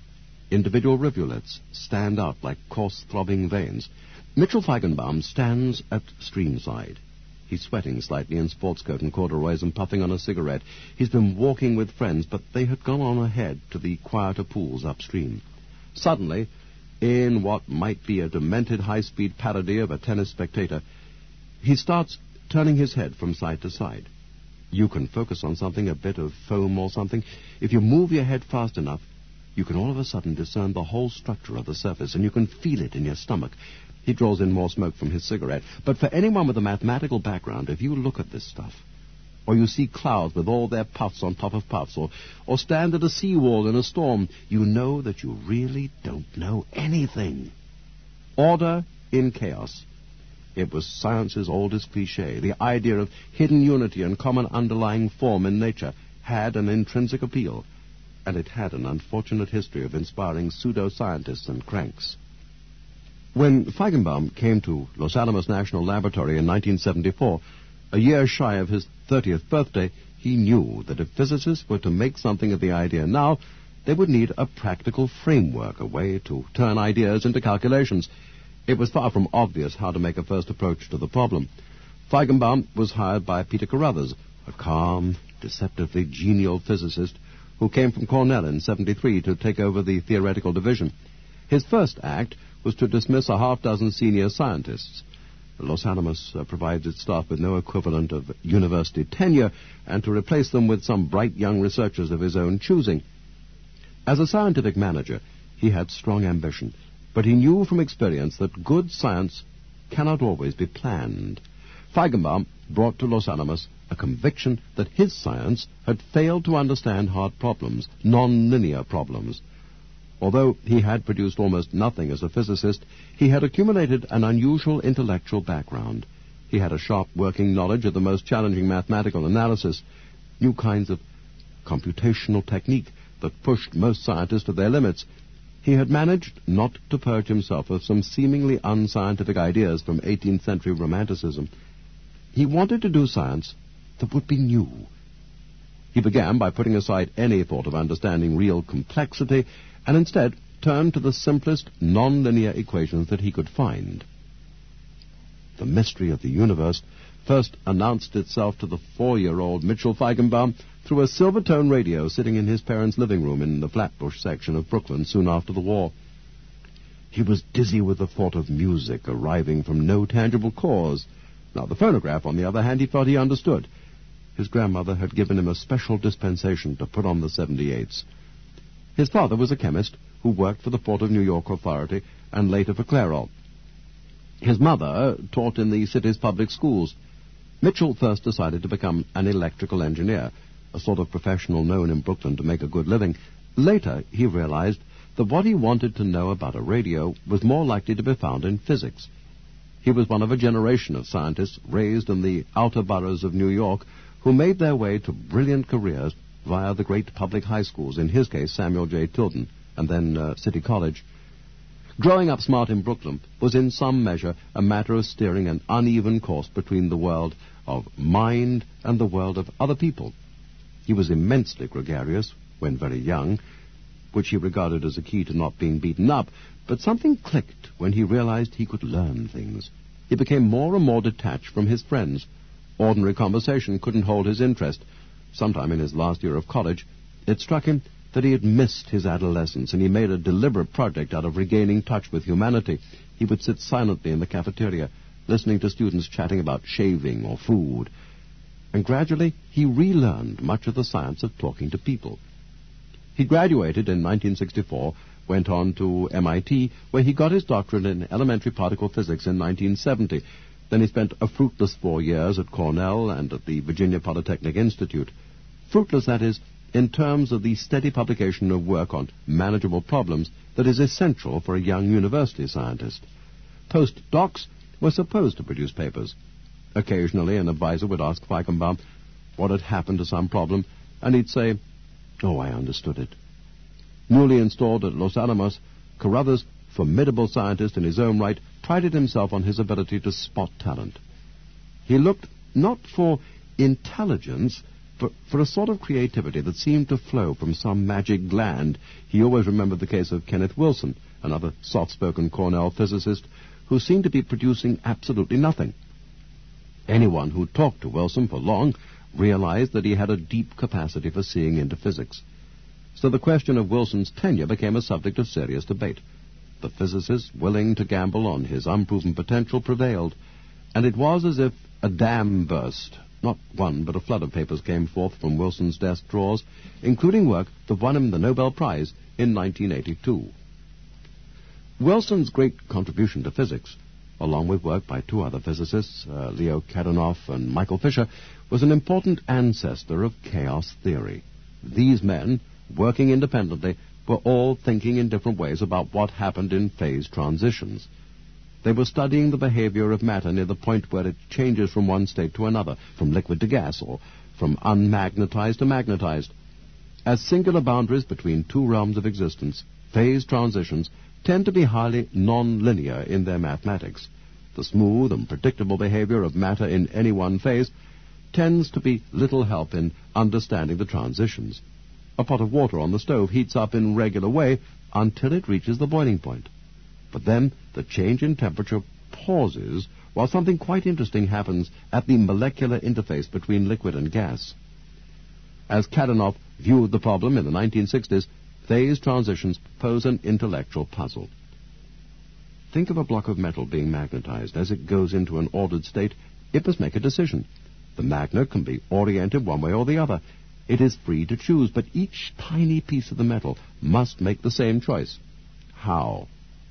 Somehow, in the process of choosing, the atoms of the metal must communicate information to one another. Kadanoff's insight was that the communication can be most simply described in terms of scaling. In effect, he imagined dividing the metal into boxes. Each box communicates with its immediate neighbors. The way to describe that communication is the same as the way to describe the communication of any atom with its neighbors. Hence, the usefulness of scaling. The best way to think of the metal is in terms of a fractal-like model with boxes of all different sizes. Much mathematical analysis and much experience with real systems was needed to establish the power of the scaling idea. Kadanoff felt that he had taken an unwieldy business and created a world of extreme beauty and self-containedness. Part of the beauty lay in its universality.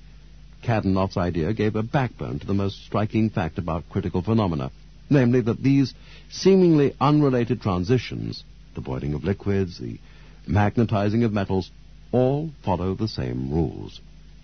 As a graduate student at MIT, Feigenbaum had an experience that stayed with him for many years. He was walking with friends around the Lincoln Reservoir in Boston.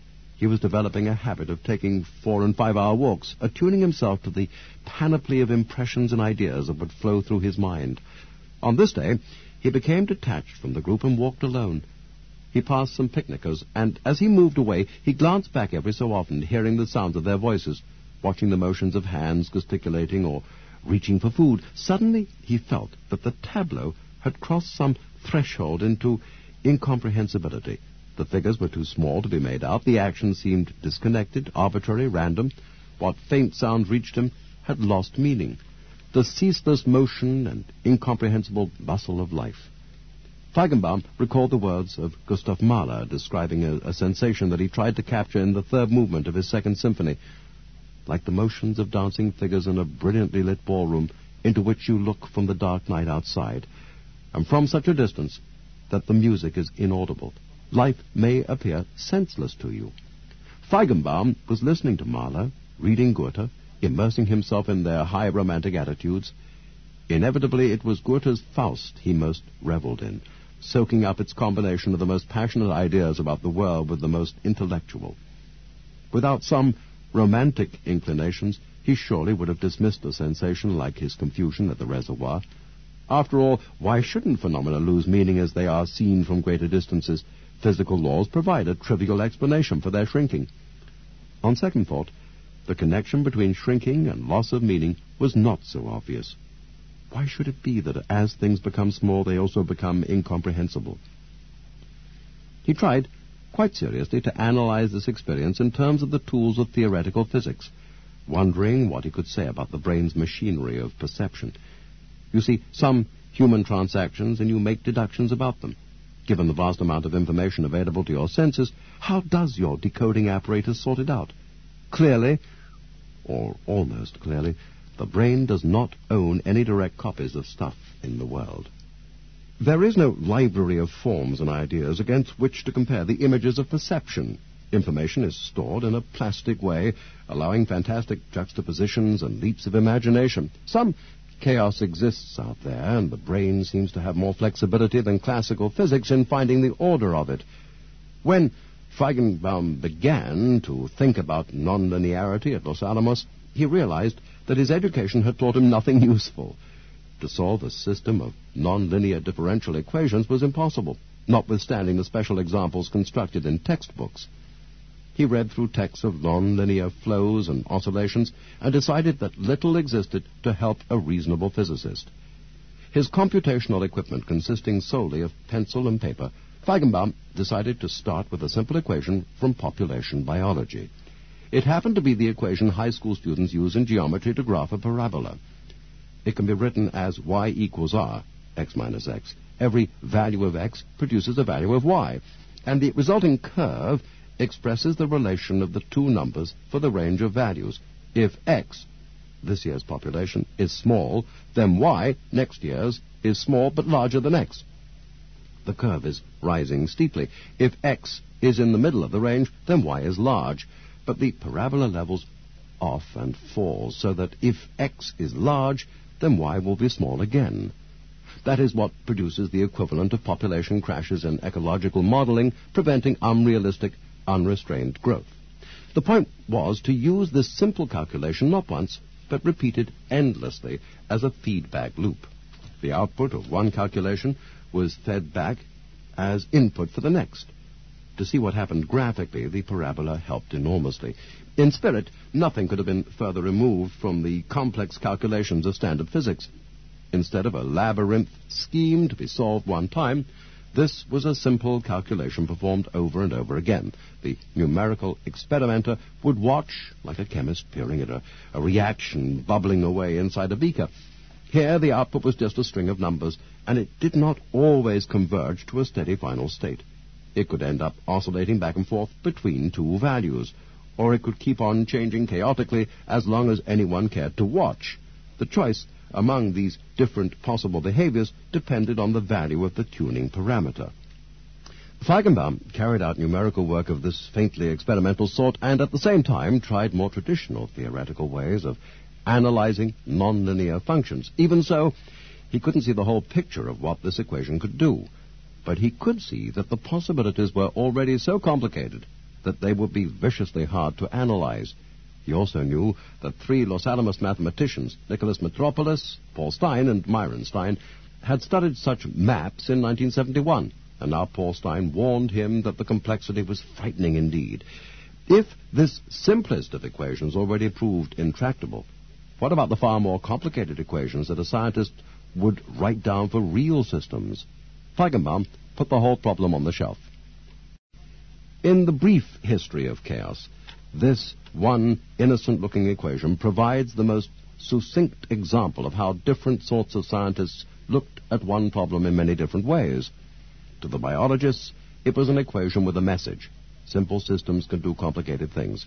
To Metropolis, Stein, and Stein, the problem was to catalog a collection of topological patterns without reference to any numerical values. They would begin the feedback process at a particular point and watch the succeeding values bounce from place to place on the parabola.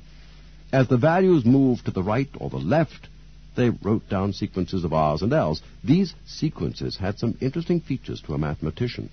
They always seemed to repeat in the same special order, but to a physicist they looked obscure and tedious.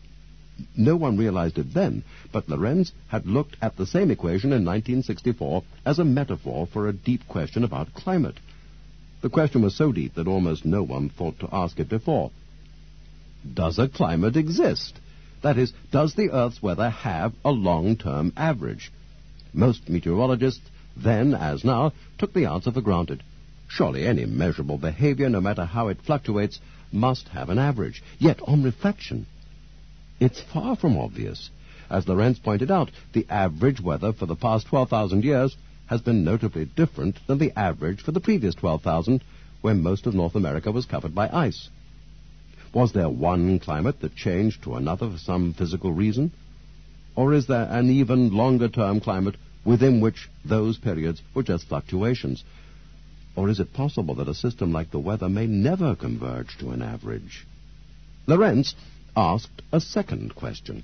Suppose you could actually write down the complete set of equations that govern the weather. In other words, suppose you had God's own code.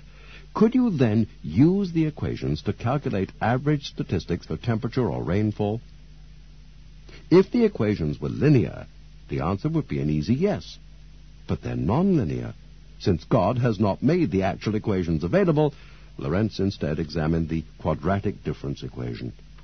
Lorenz first examined what happened as the equation was iterated, given some parameter. With low parameters, he saw the equation reaching a stable fixed point. There, certainly, the system produced a climate in the most trivial sense possible. The weather never changed. With higher parameters, he saw the possibility of oscillation between 2 points. And there, too, the system converged to a simple average. But, beyond a certain point, Lorenz saw that chaos ensues. Since he was thinking about climate, he asked not only whether continual feedback would produce periodic behavior, but also what the average output would be, and recognized that the answer was that the average, too, fluctuated unstably. When the parameter value was changed ever so slightly, the average might change dramatically. By analogy, the Earth's climate might never settle reliably into an equilibrium with average long-term behavior. As he continued to explore the changing masks of dynamical systems, Lorenz realized that systems slightly more complicated could produce other kinds of unexpected patterns. Hiding within a particular system could be more than one stable solution. An observer might see one kind of behavior over a very long time, yet a completely different kind of behavior could be just as natural for the system. Such a system is called intransitive. It can stay in one equilibrium or the other, but not both. Only a kick from outside can force it to change states. In a trivial way, a standard pendulum clock is an intransitive system. A steady flow of energy comes in from a wind-up spring or a battery through an escapement mechanism. A steady flow of energy is drained out by friction. The obvious equilibrium state is a regular swinging motion. If a passerby bumps the clock, the pendulum might speed up or slow down from the momentary jolt, but it will quickly return to its equilibrium as well, a second valid solution to its equations of motion, and that is the state in which the pendulum is hanging straight down and not moving. A less trivial intransitive system, perhaps with several distinct regions of utterly different behavior, could be climate itself. Climatologists who use global computer models to simulate the long-term behavior of the Earth's atmosphere and oceans have known for several years that their models allow at least one dramatically different equilibrium. During the entire geological past, this alternative climate has never existed. But it could be an equally valid solution to the system of equations governing the Earth. It is what some climatologists call the white Earth climate, an Earth whose continents are covered by snow and whose oceans are covered by ice. A glaciated Earth would reflect 70% of the incoming solar radiation and so would stay extremely cold. The lowest layer of the atmosphere, the troposphere, would be much thinner.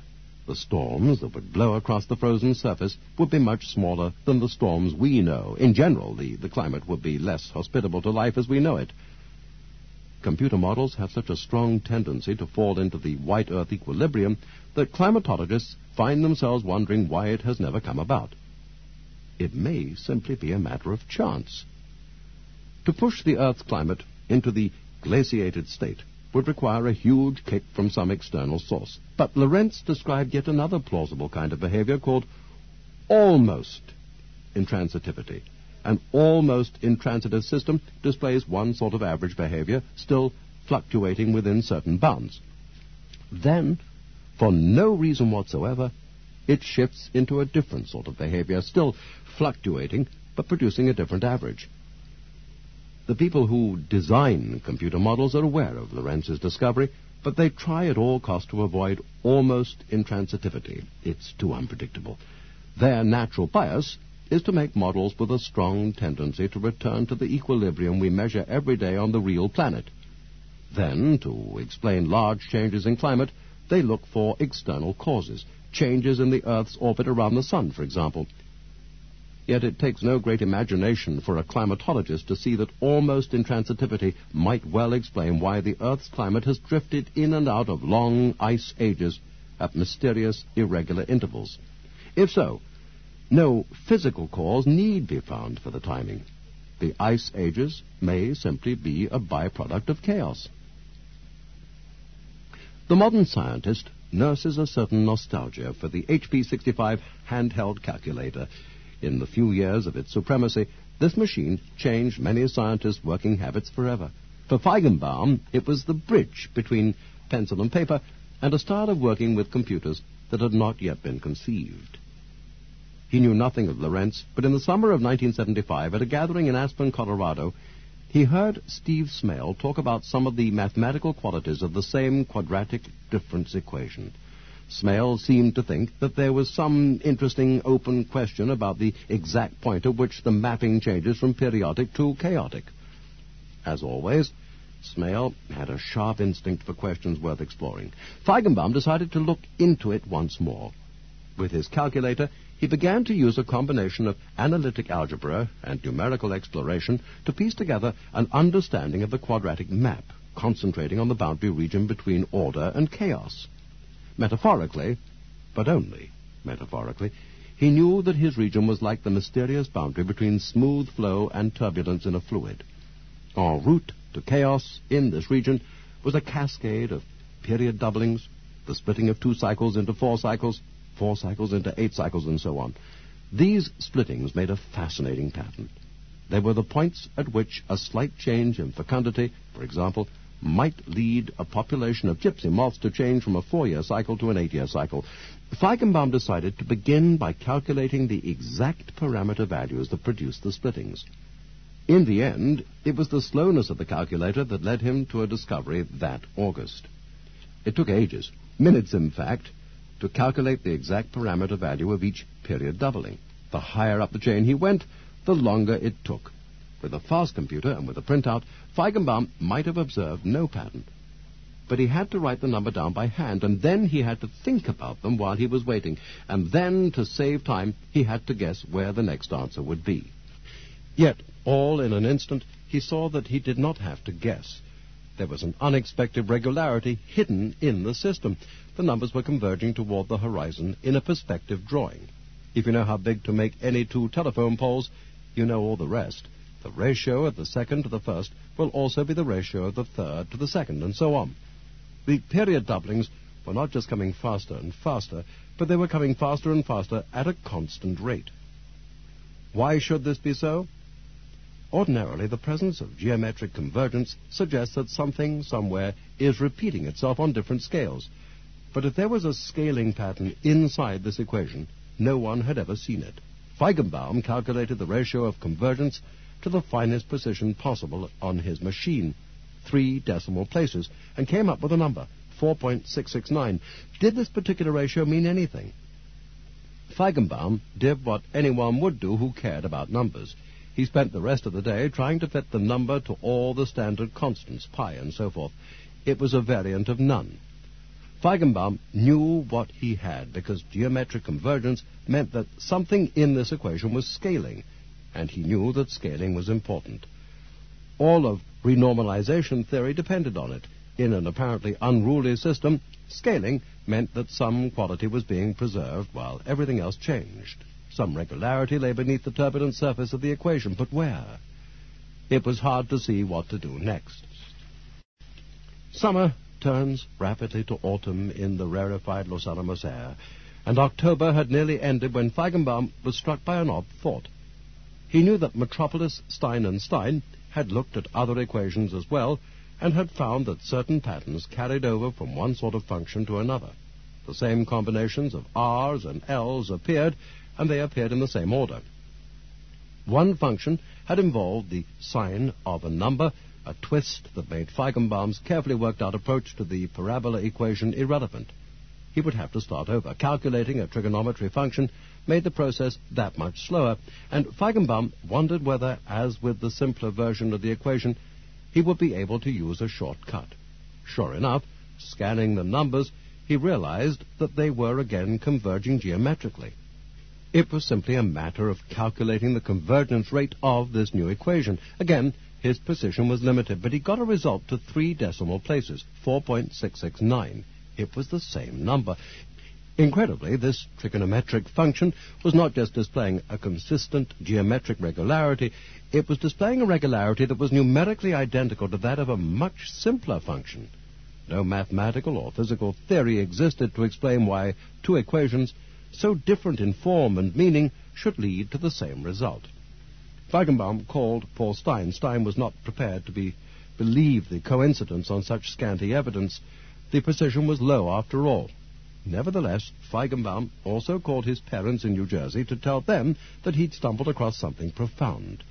He told his mother it was going to make him famous. Then he started trying other functions, anything he could think of that went through a sequence of bifurcations on the way to disorder. Every one produced the same number. Feigenbaum had played with numbers all his life. When he was a teenager, he knew how to calculate logarithms and sines that most people would look up in tables.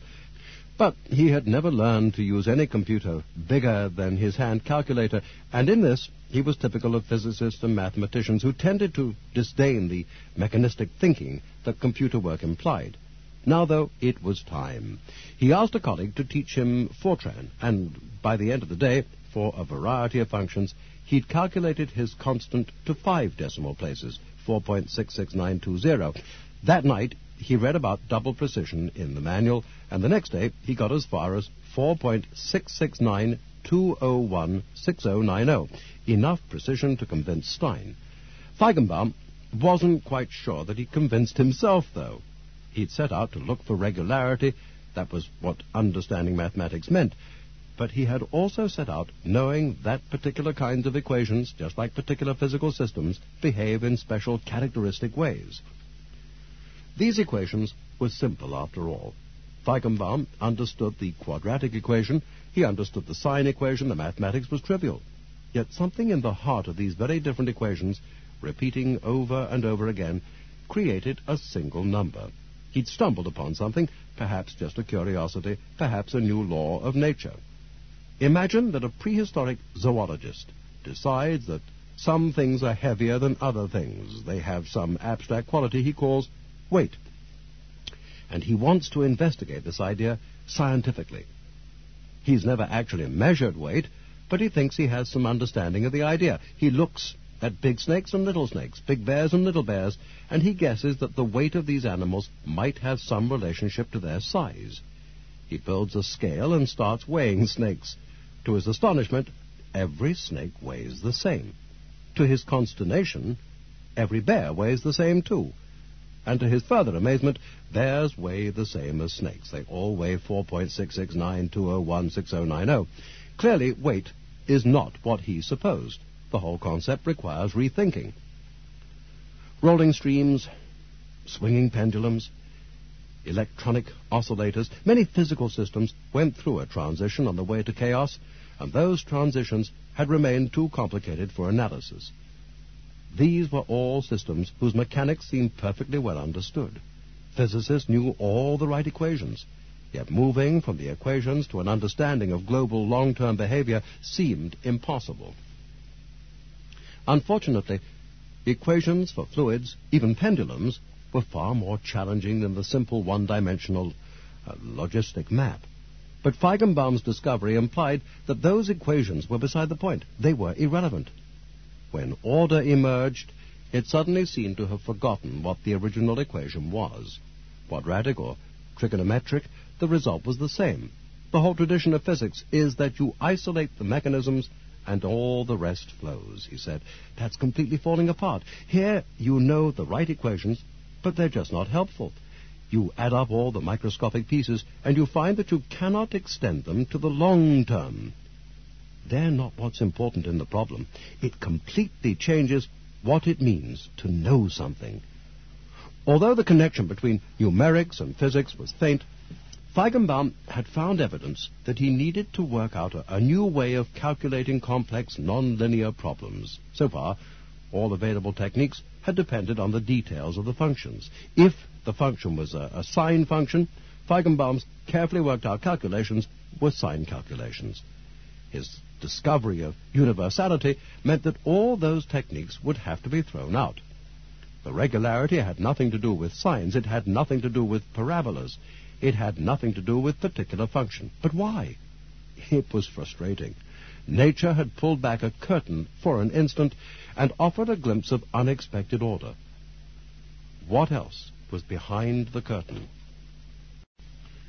When inspiration came, it was in the form of a picture, a mental image of two small wavy forms and one big one.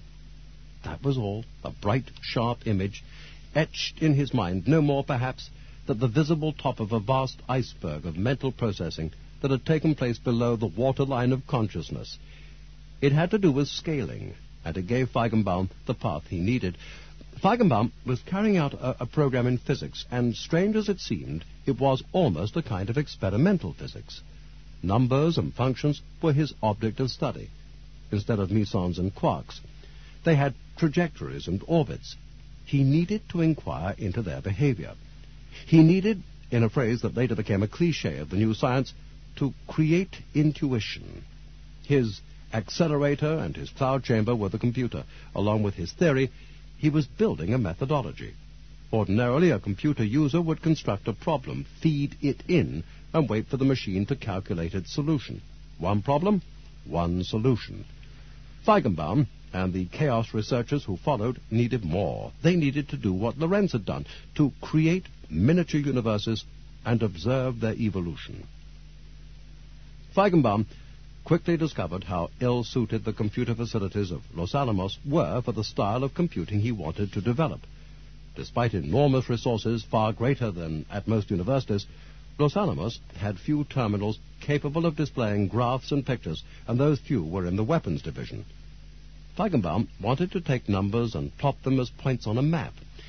He had to resort to the most primitive method conceivable. Long rolls of printout paper with lines made by printing rows of spaces followed by an asterisk or a plus sign. The official policy at Los Alamos held that one big computer was worth far more than many little computers, a policy that went with the one problem, one solution tradition. Little computers were discouraged. Furthermore, any division's purchase of a computer would have to meet stringent government guidelines and a formal review. Only later, with the budgetary complicity of the theoretical division, did Feigenbaum become the recipient of a $20,000 desktop calculator. Then he could change his equations and pictures on the run, tweaking them and tuning them, playing the computer like a musical instrument. For now, the only terminals capable of serious graphics were in high-security areas behind the fence in local parlance. Feigenbaum had to use a terminal hooked up by telephone lines to a central computer. The reality of working in such an arrangement made it hard to appreciate the raw power of the computer at the other end of the line. Even the simplest tasks took minutes.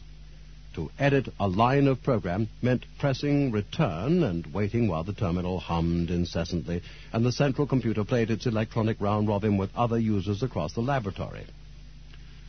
While he was computing, he was thinking. What new mathematics could produce the multiple scaling patterns that he was observing? Something about these functions must be recursive. He realized, self-referential, the behavior of one guided by the behavior of another hidden inside it. The wavy image that had come to him in a moment of inspiration expressed something about the way one function could be scaled to match another. He applied the mathematics of renormalization group theory, with its use of scaling to collapse infinities into manageable quantities. In the spring of 1976, he entered a mode of existence more intense than any he had lived through. He would concentrate, as if in a trance, programming furiously, scribbling with his pencil, programming again. He could not call C Division for help, because that would mean signing off the computer to use the telephone, and reconnection was chancy. He couldn't stop for more than 5 minutes, thought, because the computer would automatically disconnect his line. Every so often the computer would go down anyway, leaving him shaking with adrenaline. He worked for 2 months without pause. His functional day was 22 hours. He would try to go to sleep in a kind of buzz and awaken 2 hours later with his thoughts exactly where he'd left them. His diet was strictly coffee. Even when healthy and a peace Feigenbaum subsisted exclusively on the reddest possible meat, coffee, and red wine. His friends speculated that he must be getting his vitamins from cigarettes.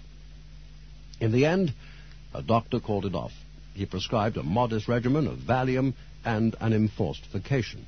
But by then, Feigenbaum had created a universal theory. Universality made the difference between beautiful and useful. Mathematicians, beyond a certain point, care little whether they are providing a technique for calculation. Physicists, beyond a certain point, need numbers. Universality offered the hope that by solving an easy problem, physicists could solve much harder problems. The answers will be the same. Further, by placing his theory in the framework of the renormalization group, Feigenbaum gave it a clothing that physicists would recognize as a tool for calculating, almost something standard. But what made universality useful also made it hard for physicists to believe. Universality meant that different systems would behave identically. Of course, Feigenbaum was only studying simple numerical functions, but he believed that his theory expressed a natural law about systems at the point of transition between orderly and turbulent.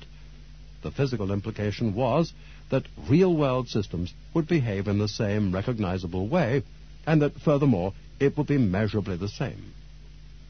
Feigenbaum's universality was not just qualitative, it was quantitative, not just structural, but metrical.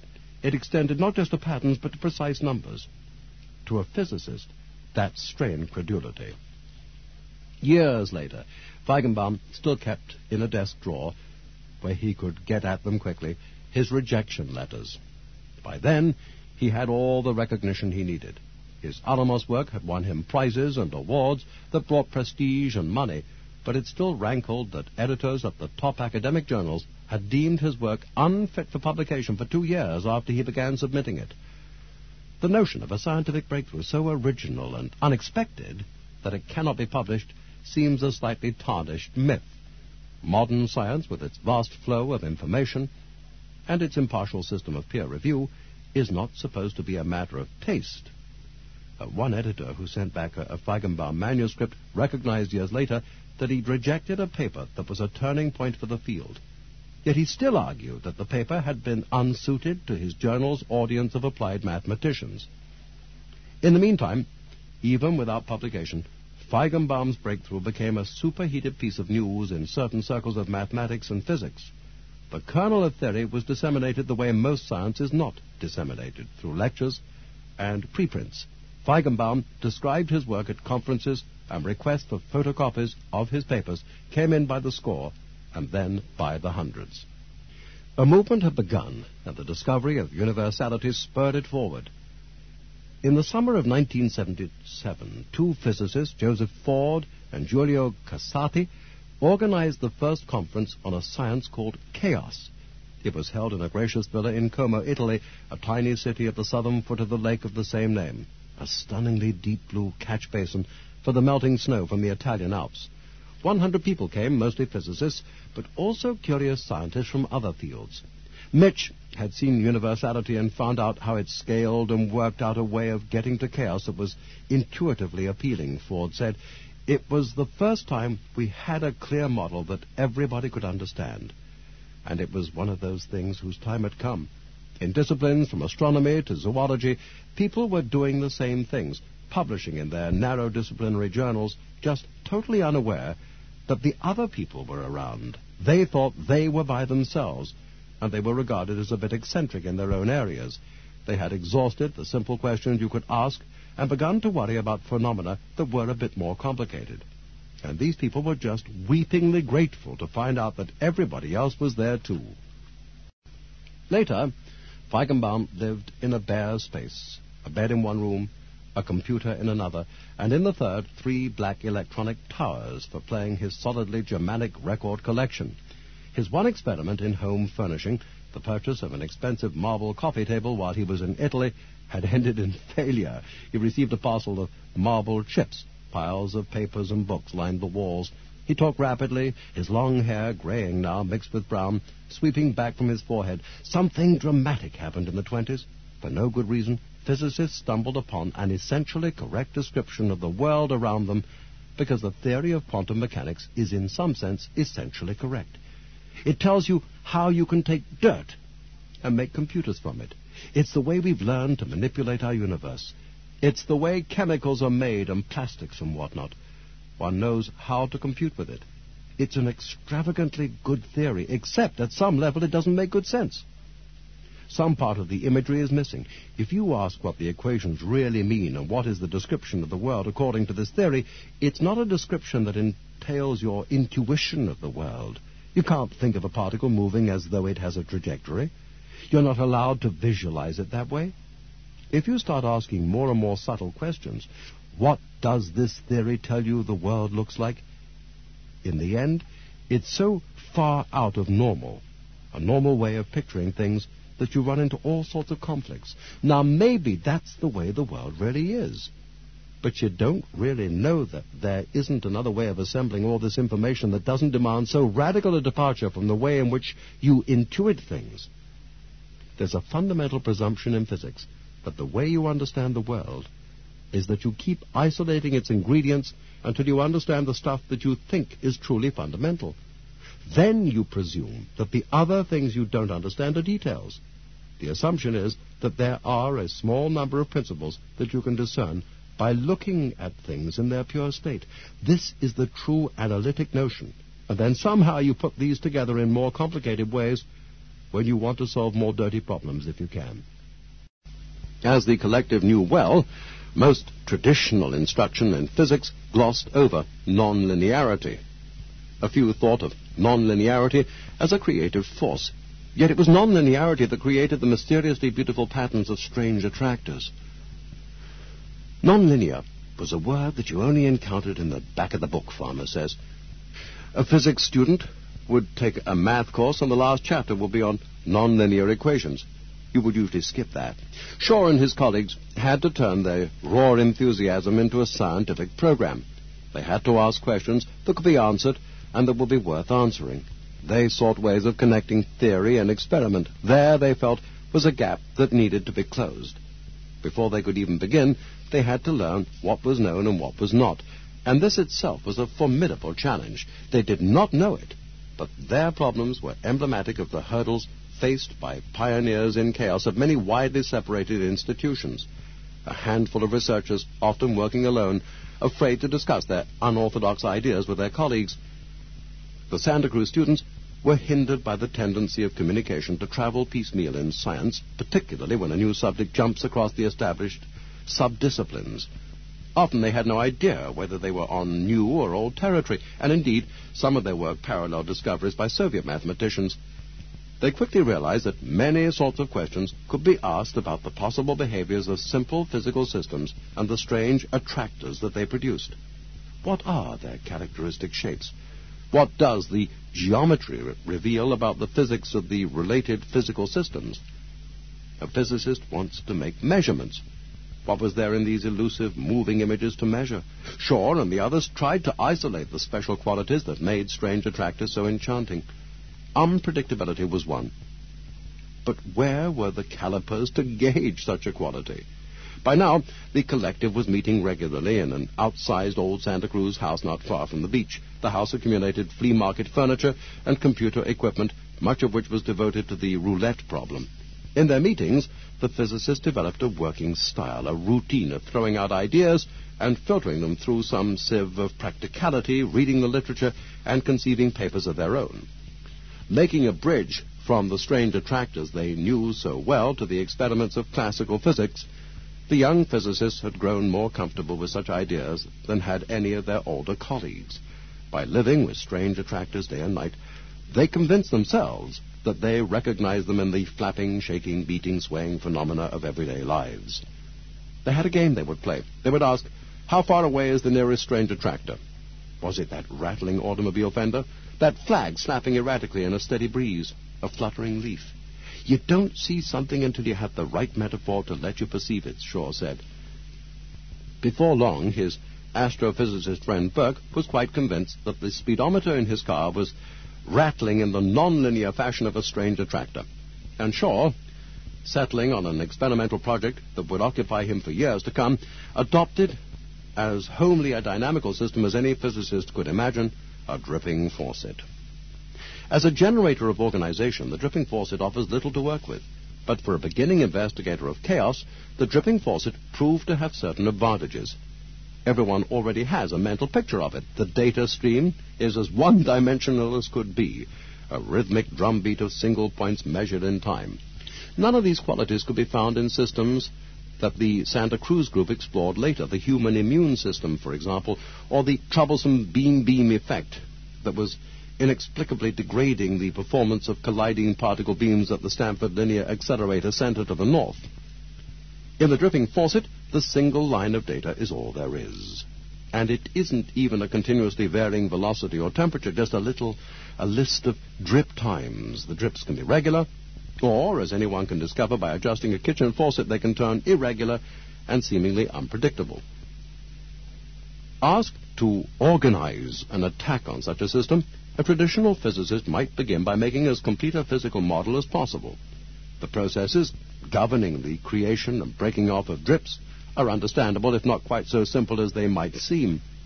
One important variable is the rate of flow. Now, this had to be slow compared to most hydrodynamic systems. Shaw usually looked at drop rates of 1 to 10 per second, which meant a flow rate of 30 to 300 gallons per fortnight. Other variables include the viscosity of the fluid and the surface tension. A drop of water hanging off a faucet, waiting to break off, assumes a complicated three-dimensional shape, and the calculation of the shape alone was, as Shaw said, a state-of-the-art computer calculation. A drop filling with water is like a little elastic bag of surface tension, oscillating this way and that, gaining mass and stretching its walls until it snaps off. A physicist trying to model the drip problem completely by writing down sets of equations and trying to solve them would find himself lost in a deep, deep thicket. An alternative approach would be to forget about the physics and look only at the data, as though it were coming out of a black box. Given a list of numbers representing intervals between drips, could an expert in chaotic dynamics find something useful to say? Indeed, as it turned out, methods could be devised for organizing such data and working backwards into the physics, and these methods became critical to the applicability of chaos to real-world problems. Shaw began halfway between these extremes by making a sort of caricature of a complete physical model. He roughly summarized drip physics by imagining a weight hanging from a spring. The weight steadily grows. The spring stretches, and the weight hangs lower and lower. At a certain point, a portion of the weight would break off. The amount that would detach, Shaw supposed arbitrarily, would depend strictly on the speed of the descending weight when it reached the cutoff point. Then, of course, the remaining weight would bounce back up, as springs do, with oscillations that graduate students learn to model using standard equations. The interesting feature of the model, the only interesting feature, was a non-linear twist that made chaotic behavior possible. The precise timing of drip depended on the flow rate, but it also depended on how the springiness of this bag of surface tension interacted with the steadily increasing weight.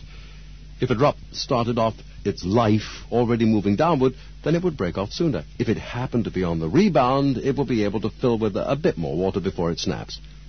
Would Shaw's model generate as much complexity as a real faucet? And would the complexity be of the same kind? Shaw found himself sitting in a laboratory in the physics building, a big plastic tub of water over his head, a tube running down to a premium quality hardware store brass nozzle.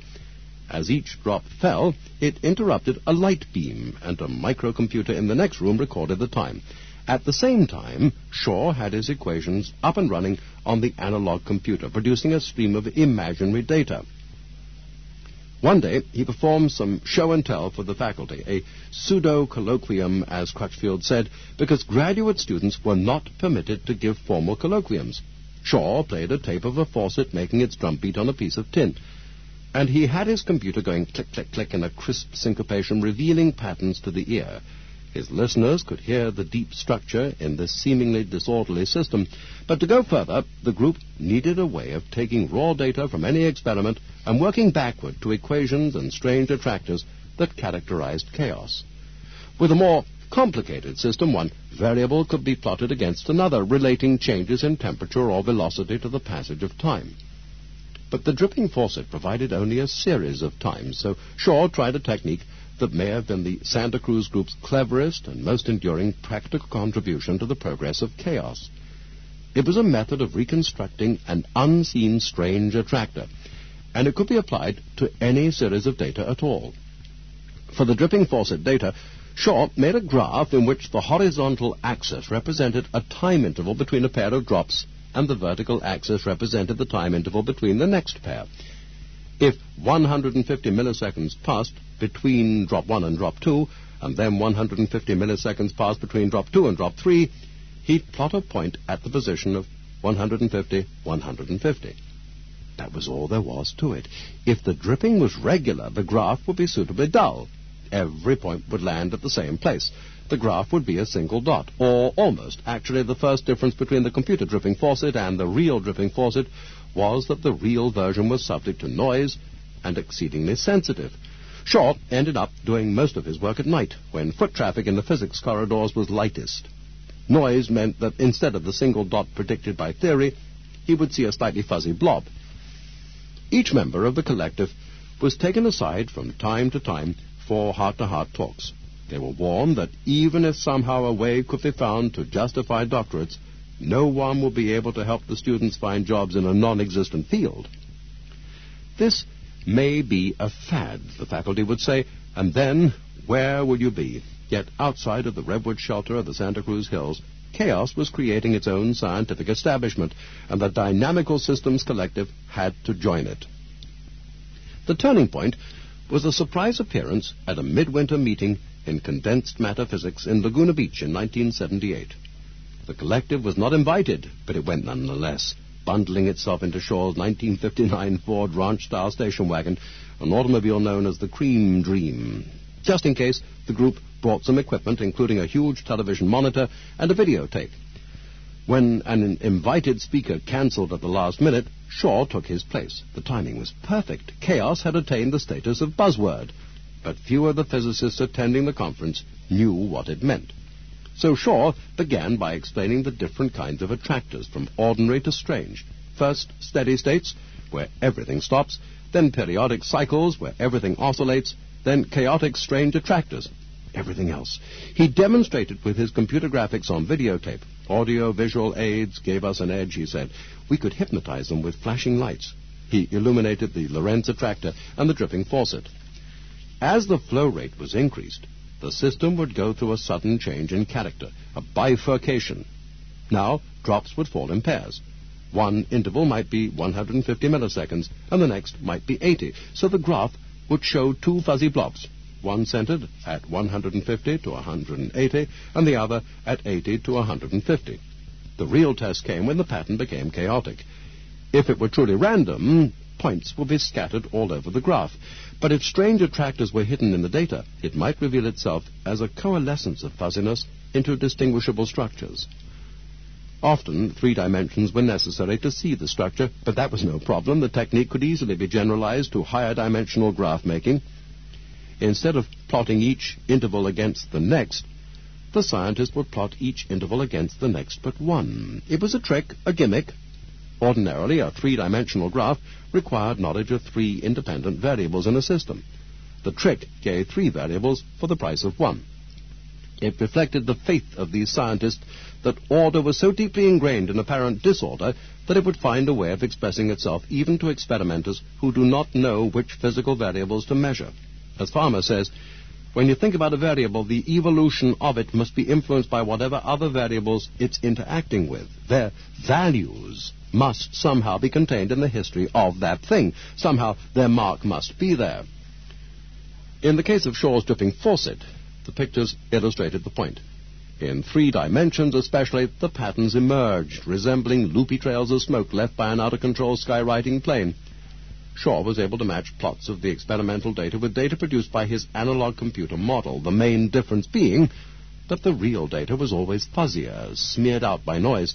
Even so, the structure was unmistakable. As the months went on, the transition from rebel to physicist was slow.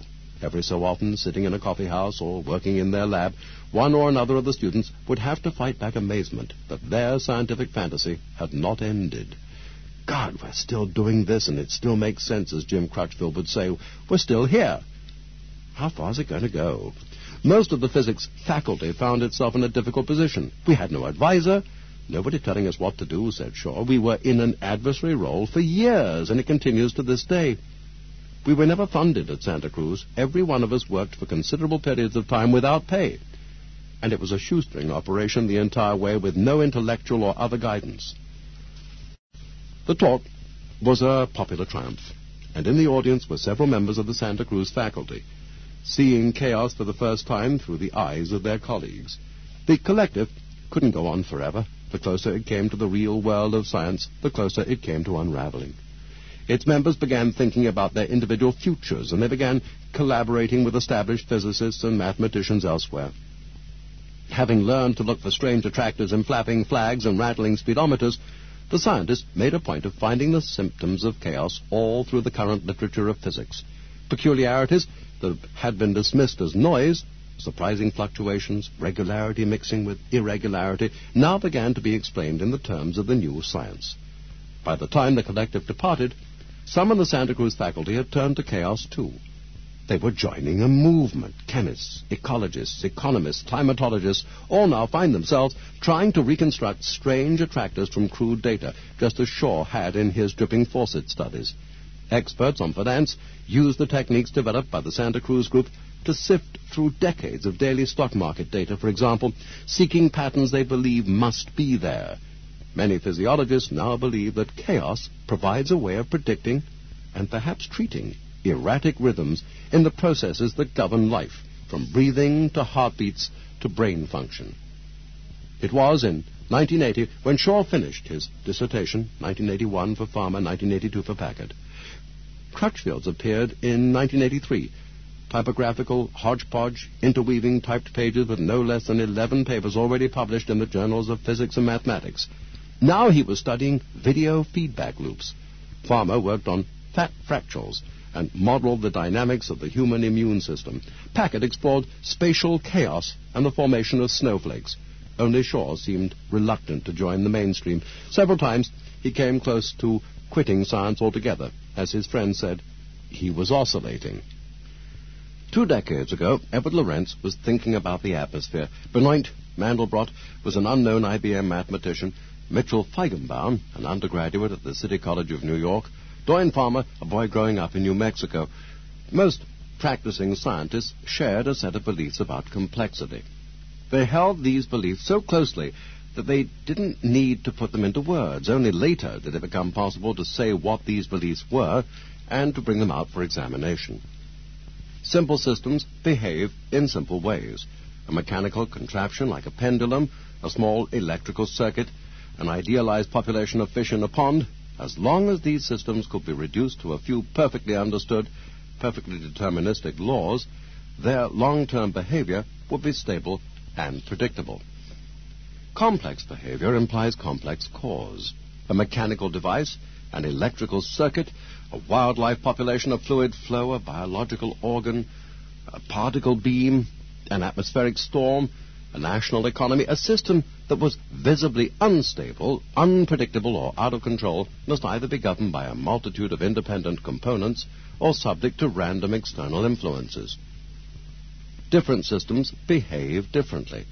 A neurobiologist who spent a career studying the chemistry of the human neuron without learning anything about memory or perception, an aircraft designer who used wind tunnels to solve aerodynamic problems without understanding the mathematics of turbulence, an economist who analyzed the psychology of purchasing decisions without gaining an ability to forecast large-scale trends, scientists like these, knowing that the components of their disciplines were different, took it for granted that the complex systems made up of billions of these components must also be different. Now, all that has changed. In the intervening 20 years, physicists, mathematicians, biologists, and astronomers have created an alternative set of ideas.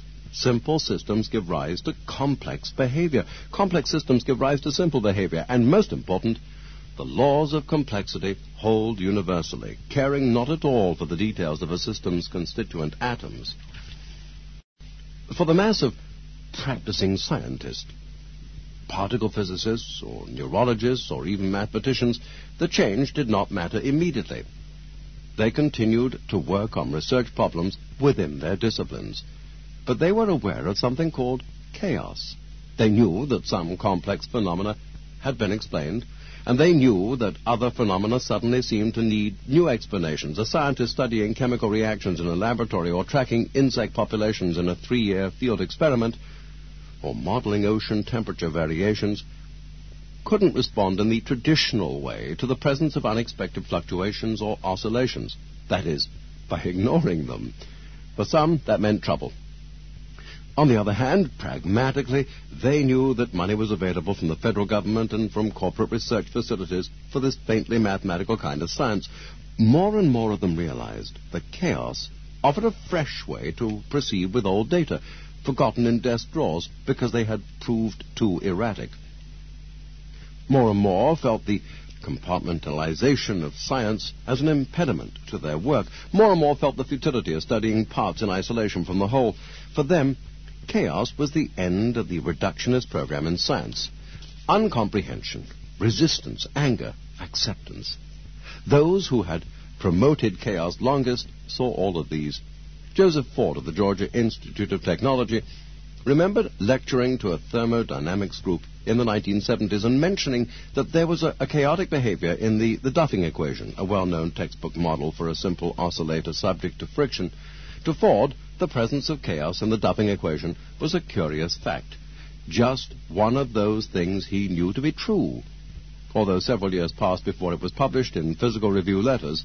But he might as well have told a gathering of paleontologists that dinosaurs had feathers. They knew better.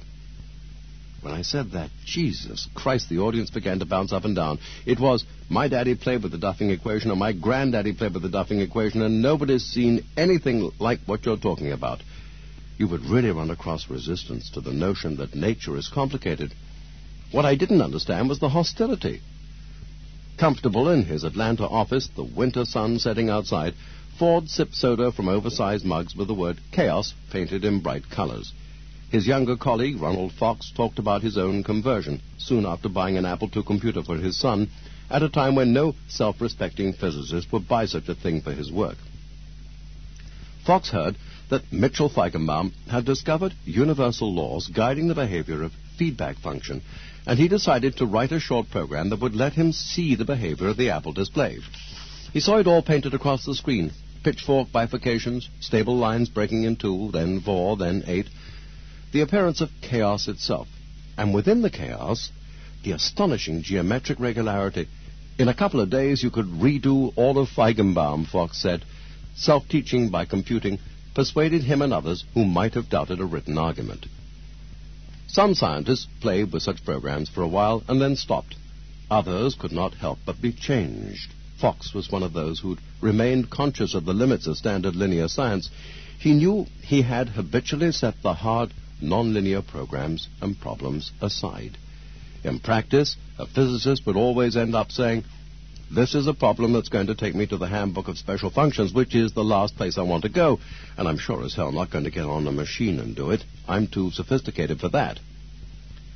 The general picture of non-linearity got a lot of people's attention. Slowly at first, but increasingly, Fox said, everybody Everybody that looked at it, it bore fruit for. You now look at any problem you looked at before, no matter what science you're in. There was a place where you could quit looking at it because it became nonlinear. Now you know how to look at it, and you go back. Ford said, if an area begins to grow, it has to be because some clump of people feel that there's something it offers them. That if they modify their research, the rewards could be very big. To me, chaos is like a dream. It offers the possibility that if you come over and play the game, you can strike the mother lode.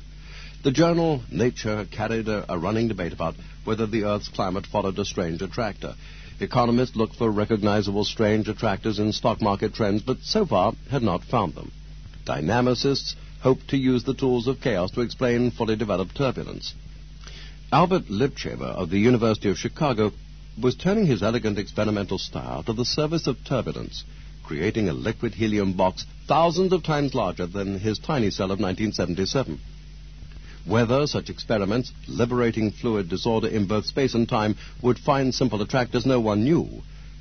As the physicist Bernardo Huberman said, if you had a turbulent river and you put a probe in it and said, look, here's a low-dimensional strange attractor, we would all take off our hats and look. Chaos was the set of ideas persuading all these scientists that they were members of a shared enterprise.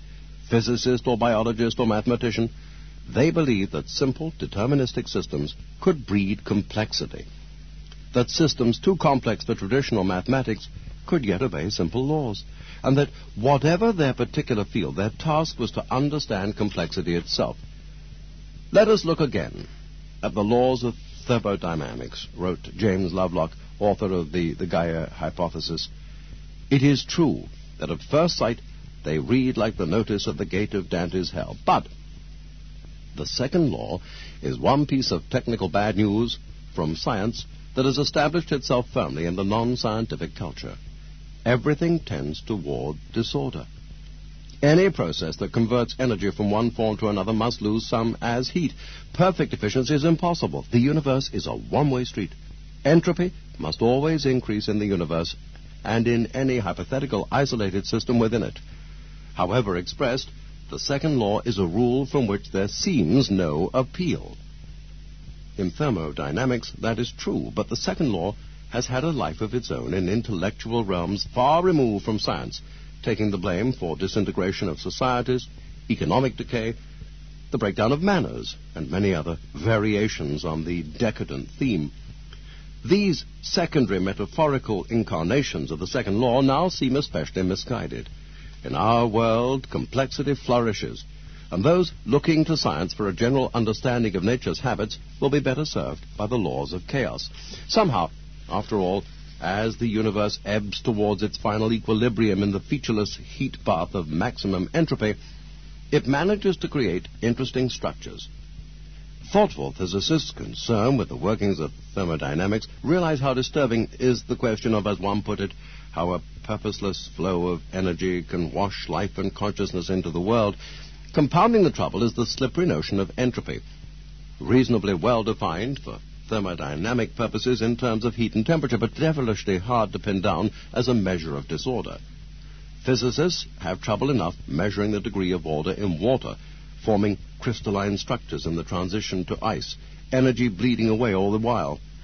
But thermodynamic entropy fails miserably as a measure of the changing degree of form and formlessness in the creature of amino acids, of microorganisms, of self-reproducing plants and animals, of complex information systems like the brain.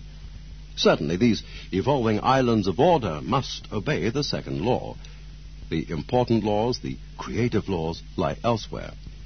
Nature forms patterns. Some are orderly in space but disorderly in time, others in time but disorderly in space. Some patterns are fractal, exhibiting structures self-similar in scale. Others give rise to steady states of oscillating ones. Pattern formation has become a branch of physics and of material science, allowing scientists to model the aggregation of particles into clusters, the fractured spread of electrical discharges, and the growth of crystal in ice and metal alloys. The dynamics seem so basic, shapes changing in space and time, yet only now are the tools available to understand them. It's a fair question now to ask a physicist, why are all snowflakes different? Ice crystals form in the turbulent air with a famous blending of symmetry and chance, the special beauty of sixfold indeterminacy. As water freezes, crystals send out tips. The tips grow, their boundaries become unstable, and new tips shoot out from the sides. Snowflakes obey mathematical laws of surprising subtlety, and it was impossible to predict precisely how fast a tip would grow, how narrow it would be, or how often it would branch. Generations of scientists sketched and catalogued formation as a classification matter for lack of a better approach. Growth of such tips, dendrites, is now known as a highly nonlinear, unstable free boundary problem, meaning that models need to track a complex, wiggly boundary as it changes dynamically. When solidification proceeds from outside to inside, as in an ice tray, the boundary generally remains stable and smooth, its speed controlled by the ability of the walls to draw away the heat. But when a crystal solidifies outward from an initial seed, as a snowflake does, grabbing water molecules while it falls through the moisture-laden air, the process becomes unstable. Any bit of boundary that gets out ahead of its neighbors gains an advantage in picking up new water molecules and therefore grows that much faster, the lightning rod effect. New branches form and then sub-branches. One difficulty was in deciding which of the many physical forces involved are important and which can safely be ignored. Most important, as scientists have long known, is the diffusion of the heat released when water freezes. But the physics of heat diffusion cannot completely explain the patterns researchers observe when they look at snowflakes under microscopes or grow them in the laboratory. Recently, scientists worked out a way to incorporate another process, surface tension. The heart of the new snowflake model is the essence of chaos, a delicate balance between forces of stability and forces of instability, a powerful interplay of forces on atomic scales and forces on everyday scales. Where heat diffusion tends to create instability, surface tension creates stability. The pull of surface tension makes a substance prefer smooth boundaries like the wall of a soap bubble. It costs energy to make surfaces that are rough. The balancing of these tendencies depends on the size of the crystal. While diffusion is mainly a large-scale macroscopic process, surface tension is strongest at the microscopic scales. Traditionally, because the surface tension effects are so small, researchers assumed that for practical purposes they could disregard them. Not so. The tiniest scales proved crucial. There, the surface effects proved infinitely sensitive to the molecular structure of a solidifying substance. In the case of ice, a natural molecular symmetry gives a built-in preference for 6 directions of growth. To their surprise, scientists found that the mixture of stability and instability manages to amplify this microscopic preference, creating the near fractal lacework that makes snowflakes. The mathematics came not from atmospheric scientists, but from theoretical physicists, along with metallurgists who had their own interest. In metals, the molecular symmetry is different, and so are the characteristic crystals which help determine an alloy's strength. But the mathematics are the same. The laws of pattern formation are universal. Sensitive dependence on initial conditions serves not to destroy, but create. As a growing snowflake falls to earth, typically floating in the wind for an hour or more, the choices made by the branching tips at any instant depend sensitively on such things as the temperature, the humidity, and the presence of impurities in the atmosphere. The 6 tips of a single snowflake, spreading within a millimeter space, feel the same temperatures, and because the laws of growth are purely deterministic, they maintain a near-perfect symmetry. But the nature of turbulent air is such that any pair of snowflakes will experience very different paths. The final flake records the history of all the changing weather conditions it's experienced, and the combinations may as well be infinite. Snowflakes are non-equilibrium phenomena. Physicists like to say that. They are products of imbalance in the flow of energy from one piece of nature to another. The flow turn a boundary into a tip, the tip into an array of branches, the array into a complex structure never before seen. As scientists have discovered such instability obeying the universal laws of chaos, they have succeeded in applying the same methods to a host of physical and chemical properties and problems. And inevitably, They suspect that biology is next. In the back of their minds, as they look at computer simulations of dendrite growth, they see algae, cell walls, organisms budding and dividing. From microscopic particles to everyday complexity, many paths now seem open. In mathematical physics, the bifurcation theory of Feigenbaum and his colleagues advances in the United States and Europe. In the abstract reaches of theoretical physics, scientists probe other new issues, such as the unsettled question of quantum chaos. Does quantum mechanics admit the chaotic phenomena of classical mechanics? In astronomy, chaos experts use unexpected gravitational instabilities to explain the origin of meteorites, the seemingly inexplicable catapulting of asteroids from far beyond Mars. Scientists use the physics of dynamical systems to study the human immune system with its billions of components and its capacity for learning, memory, and pattern recognition, and they simultaneously study evolution, hoping to find universal mechanisms of adaptation. Those who make such models quickly see structures that replicate themselves, compete, and evolve by natural selection. Evolution is chaos with feedback, Joseph Ford said. The universe is randomness and dissipation, yes. But randomness with direction can produce surprising complexity.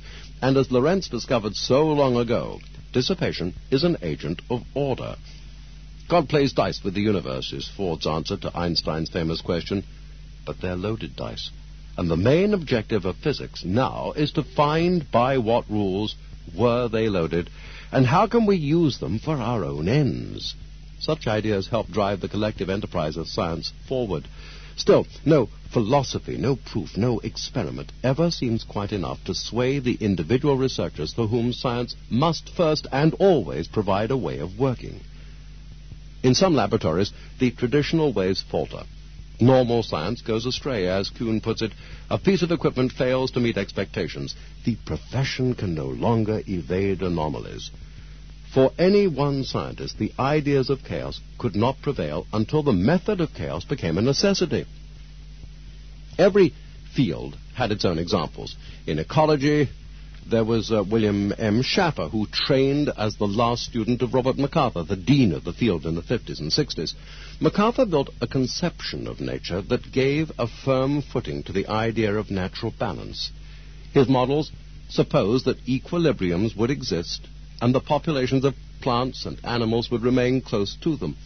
To MacArthur, balance in nature had what could almost be called a moral quality. States of equilibrium in his models entailed the most efficient use of food resources, the least waste. Nature, if left alone, would be good.